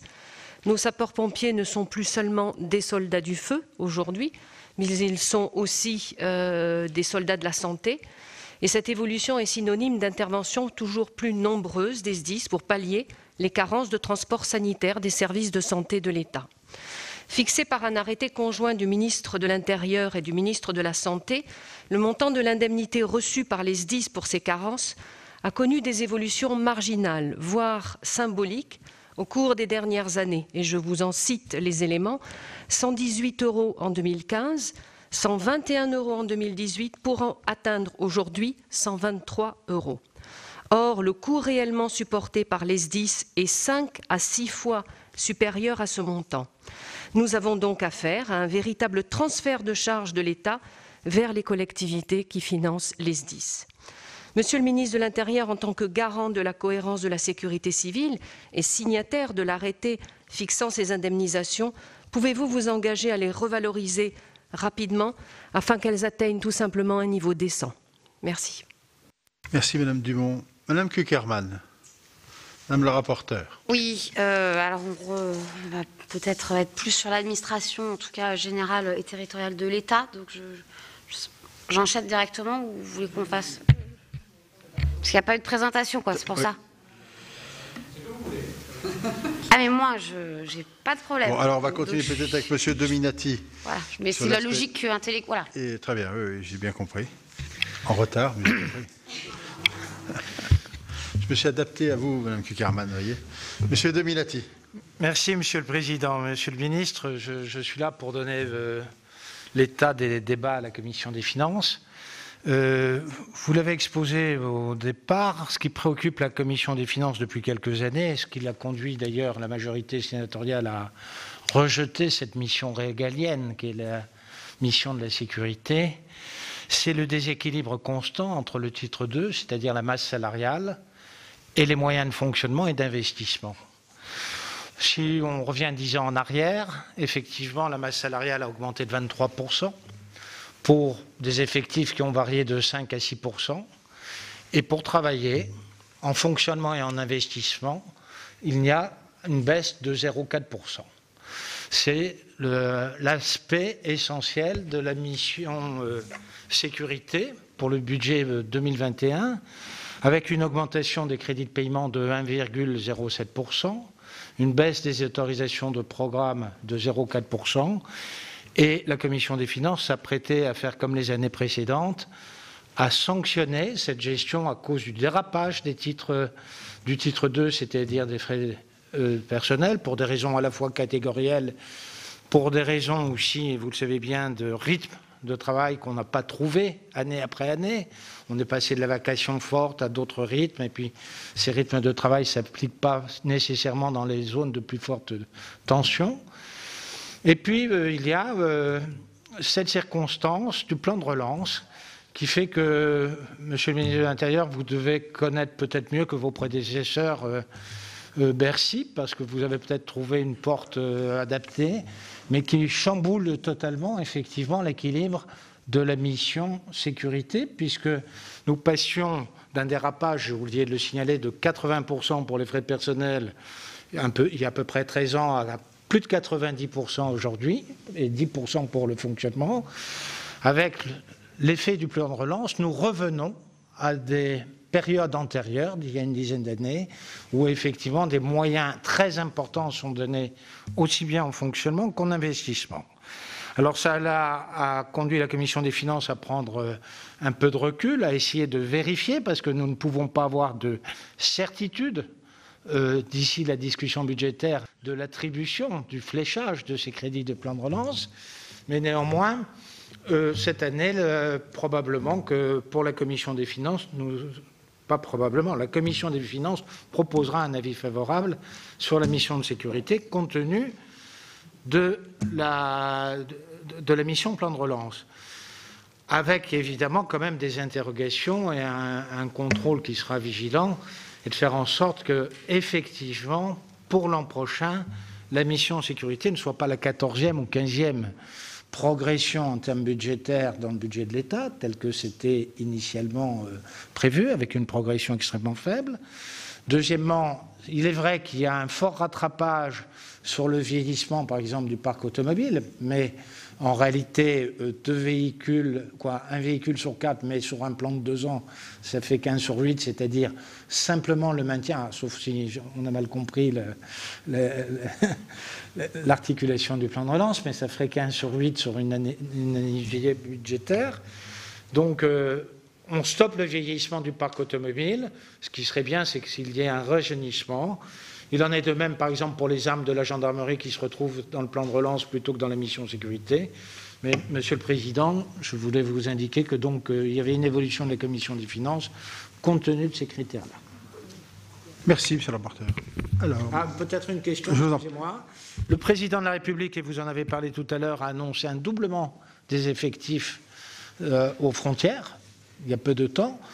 Évidemment, il n'y a rien au budget pour l'instant concernant le doublement des agents de la PAF aux frontières dans le budget de 2021. C'est une question qui sera probablement abordée d'ici le débat dans l'hémicycle. Merci, Monsieur le rapporteur. Moi, je voudrais me faire le porte-parole de notre collègue Henri Leroy, qui est rapporteur de la mission pour avis sur la sécurité, qui avait 2 questions en fait à vous poser. Vous ne pouvez pas être là malheureusement cet après-midi. La première, c'est que dans le livre blanc, il est recommandé d'avoir une loi de programmation pour la sécurité intérieure, avec un objectif assez ambitieux que le budget représente 1% du PIB à l'horizon 2030. La question posée est, envisagez-vous de saisir le Parlement de cette loi de programmation, Monsieur le ministre, pour essayer de contribuer utilement à cet objectif. Et puis la deuxième question, c'est celle relative à la réserve. On a constaté que la réserve de police ou la réserve de gendarmerie a parfaitement plutôt très bien fonctionné, mais nous partageons l'objectif porté par l'usage et la mobilisation des réserves de police et de gendarmerie. Il y a tout de même sur le plan budgétaire une inquiétude. En tous les cas, nous avons besoin d'une explication, puisque pour le budget de l'année 2021, ce budget pour la police est inférieur à celui de 2017 et de 2018, et pour la gendarmerie, bien qu'il y ait une augmentation, est inférieur à celui de 2019. Donc on a une explication sur ce point. En tous les cas, notre collègue Henri Leroy le souhaite. Je vous propose, Monsieur le ministre, de donner la parole à Monsieur Durin, qui sollicitait pour une question, et vous redonnez ensuite, évidemment, la parole. Merci, Monsieur le Président. Monsieur le Ministre, il y a beaucoup de questions d'image en ce moment. J'aborderai la question d'image sur un angle budgétaire. J'ai déjà échangé avec vos services par question écrite sur le sujet des caméras piétons. Et je voulais vérifier auprès de vous que la problématique du lieu où seront stockées les données a bien été prise en charge dans l'appel d'offres. Je pense ici au cloud souverain, vous l'avez compris. Et puis, j'aurais aimé savoir si vous aviez des retours d'expérience de la part des forces de police et gendarmerie sur les critiques qu'on a pu entendre sur la solidité, les batteries, des caméras utilisées, voilà, donc sous un angle budgétaire, mais qui peut le dépasser. Merci, Monsieur Durand. Madame L'Herbier. Encore une question. Ce n'est pas une question, Monsieur le Président, c'est tout simplement une satisfaction parce que suite au rapport qu'on avait mené avec l'ex-sénateur Grosdidier, on s'était rendu compte à quel point il y avait des difficultés psychologiques dans le monde de la sécurité, un grand stress. Et je voulais insister sur le problème des casernes des gendarmes qui sont quelquefois vraiment dans un état pitoyable et quelque part le stress et le burn-out des gendarmes peut provenir aussi de cette situation pour la famille et ce manque de logement décent pour toute la famille. Et je pense que c'est un point important à signaler. Merci Madame. Monsieur Stéphane Le Rudulier. Oui, merci Monsieur le Président. Monsieur le Ministre, pour prolonger un peu les propos de ma collègue, s'agissant de la stratégie d'investissement, notamment au niveau des casernes et du parc immobilier de la gendarmerie, je suis toujours assez surpris de voir que des collectivités territoriales telles que les départements ou les communes financent de nouveaux projets en lieu et place de l'État, ce qui ressemble bon an mal an à un transfert de charges déguisé de la part de l'État vers les collectivités territoriales. Merci. Merci. Pas d'autres questions à ce stade. Monsieur le ministre, vous avez la parole.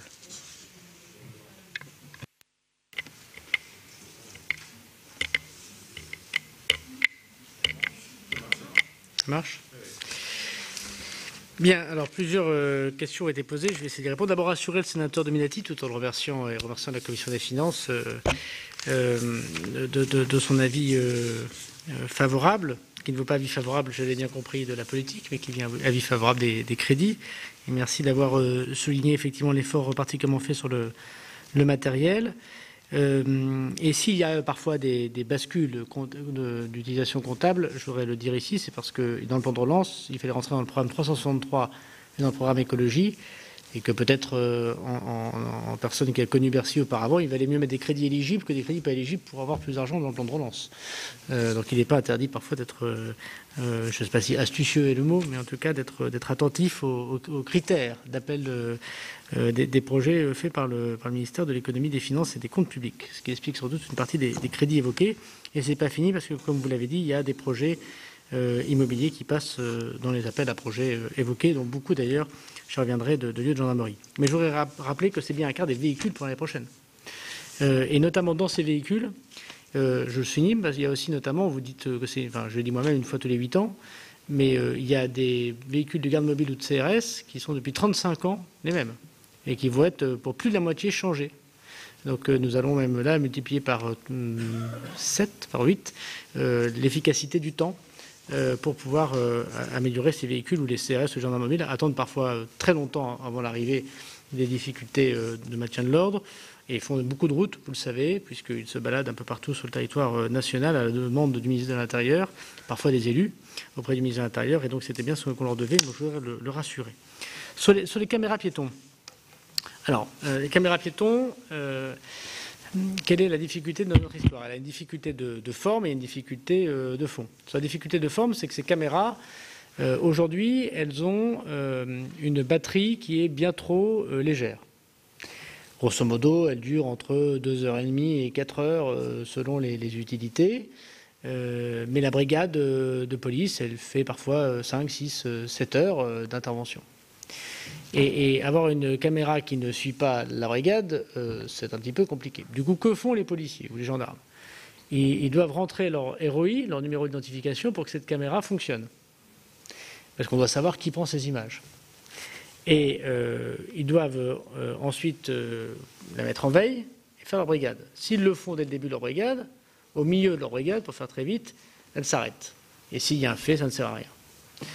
Alors, ce qu'ils font, c'est souvent, ils ne la mettent pas au début. Et lorsqu'il y a une intervention de police qui mérite évidemment d'être filmée, tant pour protéger la personne qui est interpellée que les policiers eux-mêmes, bien évidemment, et moi je pense qu'il faut généraliser ces caméras piétons sur les policiers, sur les gendarmes, mais aussi sur les véhicules, et notamment, je le dis, pas simplement les véhicules de police ou de gendarmerie, les véhicules de pompiers, ce qui aidera beaucoup à lutter contre les agressions des pompiers, parce que souvent ils sont agressés dans les endroits où il n'y a pas de vidéosurveillance installée par les communes, et donc du coup il est difficile de retrouver la personne, voire de la faire condamner. Je reviens à ma première hypothèse, c'est avant tout un premier sujet qui protège les policiers et les gendarmes. Mais du coup, ils attendent l'intervention, et dans l'intervention, ils prennent leur caméra piéton, ils rentrent leur numéro ROI dans le stress de l'action. Je rappelle d'ailleurs que ce n'est même pas digital comme peut l'être un smartphone, il faut appuyer sur des touches, c'est encore plus compliqué, et puis vous avez la possibilité d'actionner la caméra.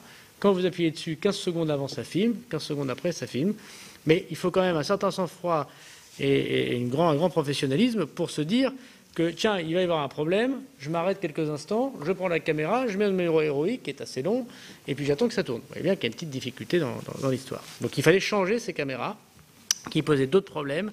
Le problème notamment du fait qu'il y avait un clapot derrière et qui se cassait très vite. Enfin bref, il y avait plein de raisons pour lesquelles on devait changer ces caméras. Donc j'ai décidé de lancer un nouvel appel d'offres qui est lancé et qui prévoit d'abord des caméras avec une batterie beaucoup plus large, celle qui couvre évidemment les horaires d'une brigade de police et de gendarmerie. Excusez-moi d'être très tautologique, mais ça devait être le cas.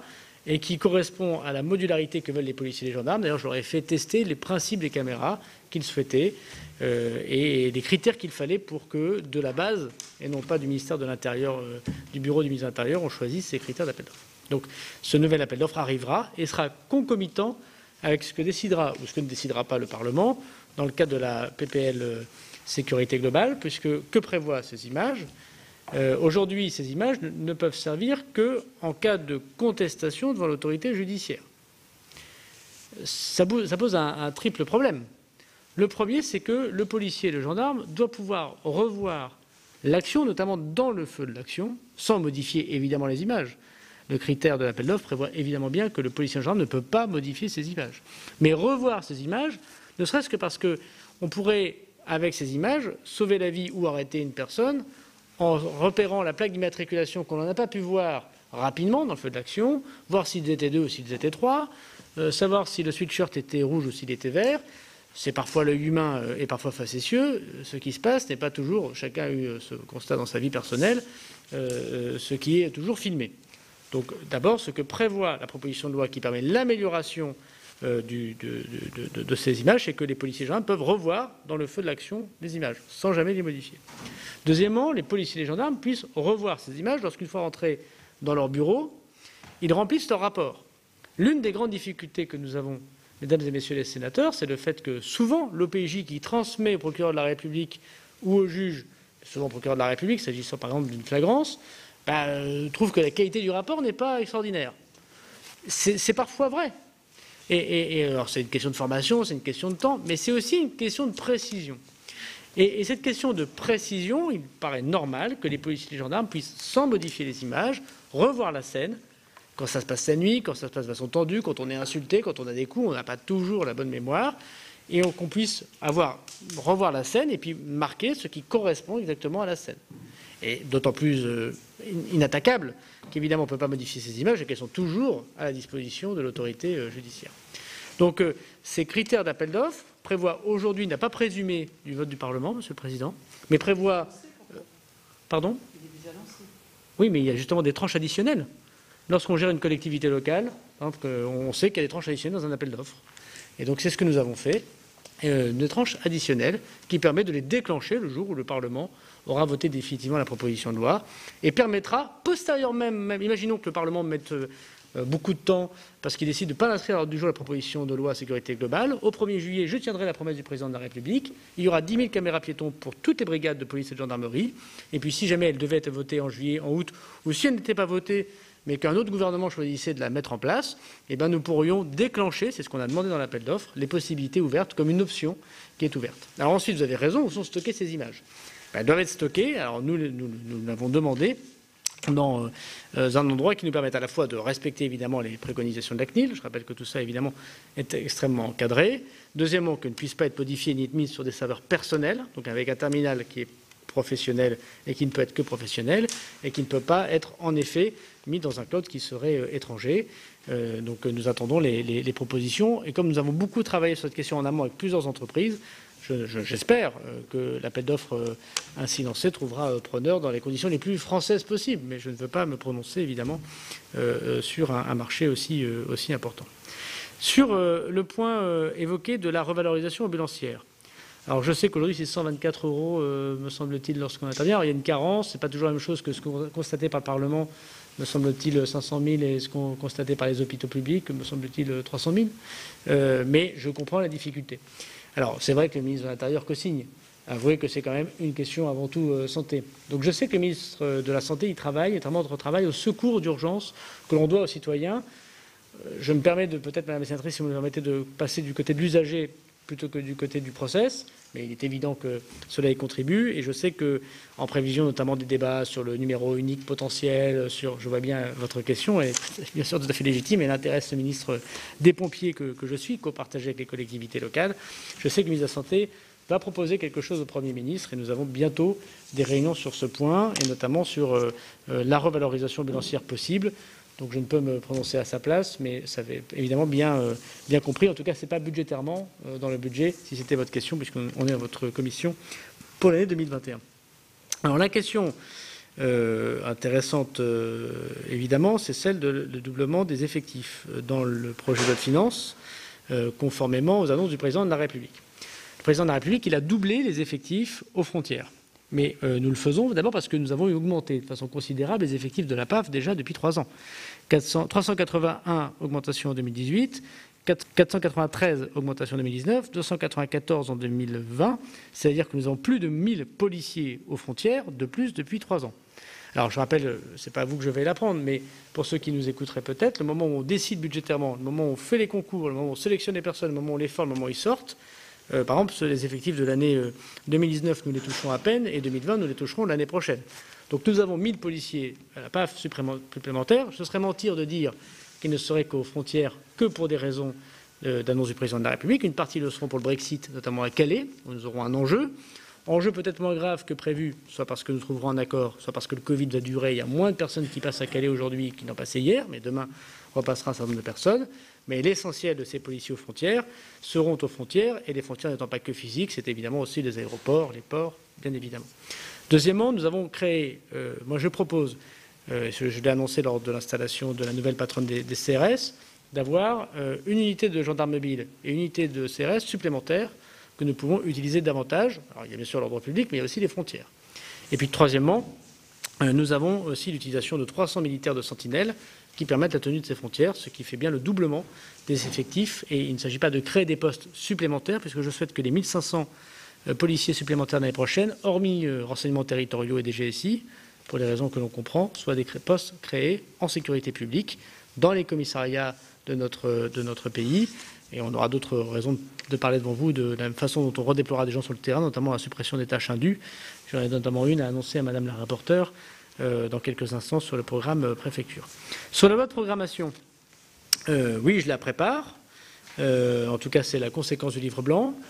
Dans le livre blanc, il y a finalement plusieurs étapes. Il y a les mesures réglementaires que je vais prendre, pas besoin d'attendre la loi de programmation, consécutivement au livre blanc et aux conséquences dans les quelques semaines de ma lettre additive au livre blanc que j'ai publiée. Il y a la proposition de loi de M. Faufer et Mme Toureau qui remplit une partie des choses, notamment sécurité privée et police municipale. Il y a un sujet qui relève évidemment de la négociation. Vous parlez du cycle horaire, monsieur le sénateur. C'est aussi le cas de la hiérarchie dans la police, la réforme de la préfecture de police de Paris, le directeur départemental de la police dans chaque département. Ça se fait sans mesure législative. Et puis, il y a la loi de programmation. Et notamment dans la loi de programmation, il y a aussi la fameuse répartition gendarmes-policiers qui va passionner, j'imagine, tous les élus de France et le ministre de l'Intérieur, bien évidemment, mais dont je souhaite qu'on le fasse tranquillement dans toute l'année 2021 à réfléchir les évolutions de cette carte importante. Et puis le cyber, c'est très important pour la police nationale et la gendarmerie. L'intelligence artificielle, c'est extrêmement important également. Le numérique, et pas simplement les formats nouveaux, mais aussi les réseaux. Nous sommes un ministère plutôt ancien, on doit rattraper notre retard. Et moi, je souhaite que ce soit une négociation tout le long de l'année 2021, Monsieur le Président. Donc, pour répondre à votre collègue Leroy, je souhaite préparer cette loi, qu'elle soit discutée avec le Parlement, qu'elle soit discutée dans sa formule commission, qu'elle soit discutée avec les syndicats, qu'elle soit discutée avec les élus. Et puis, il appartiendra au nouveau gouvernement de la République, sorti des élections de l'année 2022, de choisir s'il reprend à son compte cette loi de programmation qui sera prête. S'il la modifie, ce sera son droit le plus strict, ou s'il la laisse tomber, ce sera son droit le plus strict également. Mais ce travail sera fait, si j'ose dire, sur le modèle de ce qui s'est passé pour les armées. Mais je pense qu'il faut prendre le temps de cette longue et importante concertation. Je dirais que depuis l'arrivée de la gendarmerie nationale au ministère de l'Intérieur, voilà plus de 10 ans, il n'y a pas eu de grande réforme de la police ou de la sécurité de nos policiers et de nos gendarmes. Et donc nous devons prendre le temps de faire ce travail qui évidemment touche la vie de femmes et les hommes et touche toutes les Françaises et tous les Français. Je crois que j'ai répondu à l'ensemble de vos questions et donc je suis prêt à répondre désormais, à présenter le programme préfecture. Alors, je crois que la présentation peut débuter, allez-y. Et puis ensuite, je donne tout de suite la parole à Mme Keukerman. Merci Monsieur le Président. Salut Madame la rapporteure, Mesdames, Messieurs. D'abord, je voudrais souligner que, évidemment, sur la mission administration générale et territoriale de l'État, il y a 3 points. Il y a évidemment l'administration centrale, je ne reviens pas, chacun le sait. Il y a la destination de financement de la vie politique et de la vie électorale, ce qui est évidemment extrêmement important, même si on est dans une année d'élections contrariées en 2021, il y en aura quand même, notamment des régionales et des départementales. Si le Parlement vote son déplacement en juin, ce sera quand même dans l'année 2021. Et évidemment, le budget du réseau des préfectures et des sous-préfectures. Ce qui me permet de dire un mot particulier, Monsieur le Président, au personnel du ministère de l'Intérieur, des agents de préfecture et de sous-préfecture qui, pendant cette crise du Covid, ont été particulièrement, et le sont toujours, à l'écoute des élus de France, de la population, du monde économique. Et je voudrais ici les en remercier, pas simplement les préfets, mais évidemment tous ceux qui sont au travail dans les préfectures et les sous-préfectures. Alors, il y a eu plusieurs, évidemment, réformes annoncées dont il m'appartient de les mettre en place. D'abord, le rattachement des directions départementales interministérielles, les DDI, qui étaient hier sous l'autorité du Premier ministre et qui sont, depuis quelques jours, sous mon autorité. Il y a 25 000 agents des préfectures et sous-préfectures, il y a 25 000 agents dans les DDI. On a donc doublé le nombre d'effectifs qui sont au ministère de l'Intérieur, 50 000. Et il s'agit évidemment d'un gros travail RH que nous menons avec le secrétaire général du ministère. Deuxièmement, le déploiement de la réforme de l'organisation territoriale de l'État, notamment les secrétariats généraux communs, notamment les moyens financiers, quasiment 7 millions que nous mettons pour pouvoir les accompagner dans un travail de relations humaines évidemment fort. Et puis le réseau France Service que je copartage avec la ministre de la Cohésion des Territoires. Je n'y reviens pas, vous connaissez bien sûr cela, et Mme Gouraud l'explicitera bien davantage. Comme je l'ai dit tout à l'heure, il y avait 463 suppressions d'effectifs prévues dans les préfectures et sous-préfectures dans le PLF triennal. J'ai choisi de revenir sur cette décision, de proposer les suppressions d'effectifs en centrale, comme je l'ai dit, et de ne pas les faire dans la préfecture et la sous-préfecture. Je le répète que c'est une décision qu'on pourrait qualifier d'importante, puisque ça fait 15 ans que ce n'était pas le cas. À commencer par mon cabinet de secrétariat général qui supprime des emplois pour tenir ceux des sous-préfectures effectivement de province, et pour moi ce n'est pas un mot méchant. Je voudrais souligner le travail très important, notamment dans le cadre du plan de relance, dans l'amélioration des conditions de travail, le parc automobile, notamment avec des véhicules au titre du plan de relance et des véhicules propres, écologiques, électriques. En matière immobilière, 611 opérations vont être présentées pour l'administration territoriale pour 424 millions d'euros et 50 opérations pour l'administration centrale. Et puis en matière du quotidien, le double écran pour les agents ou l'informatique du travail, ainsi que l'augmentation du budget social, je l'ai dit, pour l'ensemble du ministère. Enfin, il y a 3 grands sujets numériques que nous portons en 2021 et qui touchent profondément le ministère de l'Intérieur et donc la vie des Français. D'abord, le déploiement de la carte d'identité numérique, à ne pas confondre avec l'identité numérique. Cette carte d'identité numérique, elle pourra l'année prochaine être déployée. On va commencer par un premier département au mois de mars, tous les départements à partir du 2 août de l'année prochaine, qui verra le flux des renouvellements de cartes d'identité être remplacé par les nouvelles cartes d'identité, celles qui naissent du règlement européen et qui nous obligent à cette nouvelle carte d'identité. C'est 9,5 millions de cartes chaque année. C'est un très gros projet du ministère de l'Intérieur qui va améliorer la vie des Français, notamment lutter contre l'usurpation d'identité, qui est un danger que chacun à la Commission des lois connaît. Deuxièmement, c'est le réseau Radio du Futur. Nous allons changer tous ces réseaux anciens, Antares, Ruby, pour ceux qui le connaissent, les pompiers, les gendarmes, les policiers. Parfois, ils datent de très longtemps, 94 pour le premier. Nous allons utiliser la 4G, la 5G, les nouveaux opérateurs, pour pouvoir avoir sur des smartphones et non plus sur des talkie-walkie, la radio du futur, c'est-à-dire une radio qui est faite pas simplement de son, mais aussi d'images, qui nous permettra bien sûr d'avancer bien plus vite dans la lutte contre l'insécurité, de mieux parler dans une conférence entre les polices municipales, les pompiers, les gendarmes, les policiers, alors que jusqu'à présent les choses sont un peu dures, le préfet décide, ils se mettent ensemble sur un réseau, on perd du temps. Et surtout, il y a la Coupe du monde de rugby et les Jeux Olympiques qui nous permettront bien sûr d'être à temps pour ce réseau Radio du Futur, dont les montants de plus de 300 millions d'euros sont importants pour mon ministère en pluriannuel, et dont je mène cette conduite de projet de façon tout à fait passionnante, mais qui prend effectivement du temps et qui mettra la France dans les pays les plus avancés dans la communication pour les forces de l'ordre sous l'autorité des préfets. Et puis enfin, je voudrais dire que nous avons mené un travail de simplification de la vie politique, notamment sur les procurations. Et mesdames et messieurs les sénateurs, je le dis devant la Chambre qui représente des collectivités locales, il en est fini de la procuration à l'ancienne pour les prochaines départementales et régionales. Désormais, les Français pourront, sur Internet, en passant par France Connect, pouvoir remplir leur situation, donner mandat à quelqu'un, avoir un numéro. Ce numéro servira simplement quand on se présentera devant le policier et le gendarme. On gagnera 10 minutes de temps pour le policier et pour le gendarme. C'est-à-dire quasiment voilà pour cette audition du ministre de l'Intérieur, Gérald Darmanin. Les citoyens ne donneront plus que le numéro et avec sa pièce d'identité, on constatera si oui ou non c'est bien la personne. Et immédiatement, la procuration numérique sera envoyée à la mairie, c'est-à-dire qu'on n'aura plus ce départ de voie postale qui fait perdre du temps et qui parfois, on a fait une procuration, on arrive au bureau de vote, elle n'est pas arrivée. Voilà pour cette audition de Gérald Darmanin, le ministre de l'Intérieur qui s'est exprimé devant les sénateurs sur le budget de son ministère pour 2021. C'est la fin de cette émission, merci de l'avoir suivi, mais surtout restez sur notre antenne, c'est l'heure d'Allons plus loin, votre émission de débat, de décryptage, avec vous Rebecca. Oui, restez sur l'antenne et restez vous aussi Alexandre, hein. Vous faites partie du club ce soir, c'est l'heure d'Allons plus loin.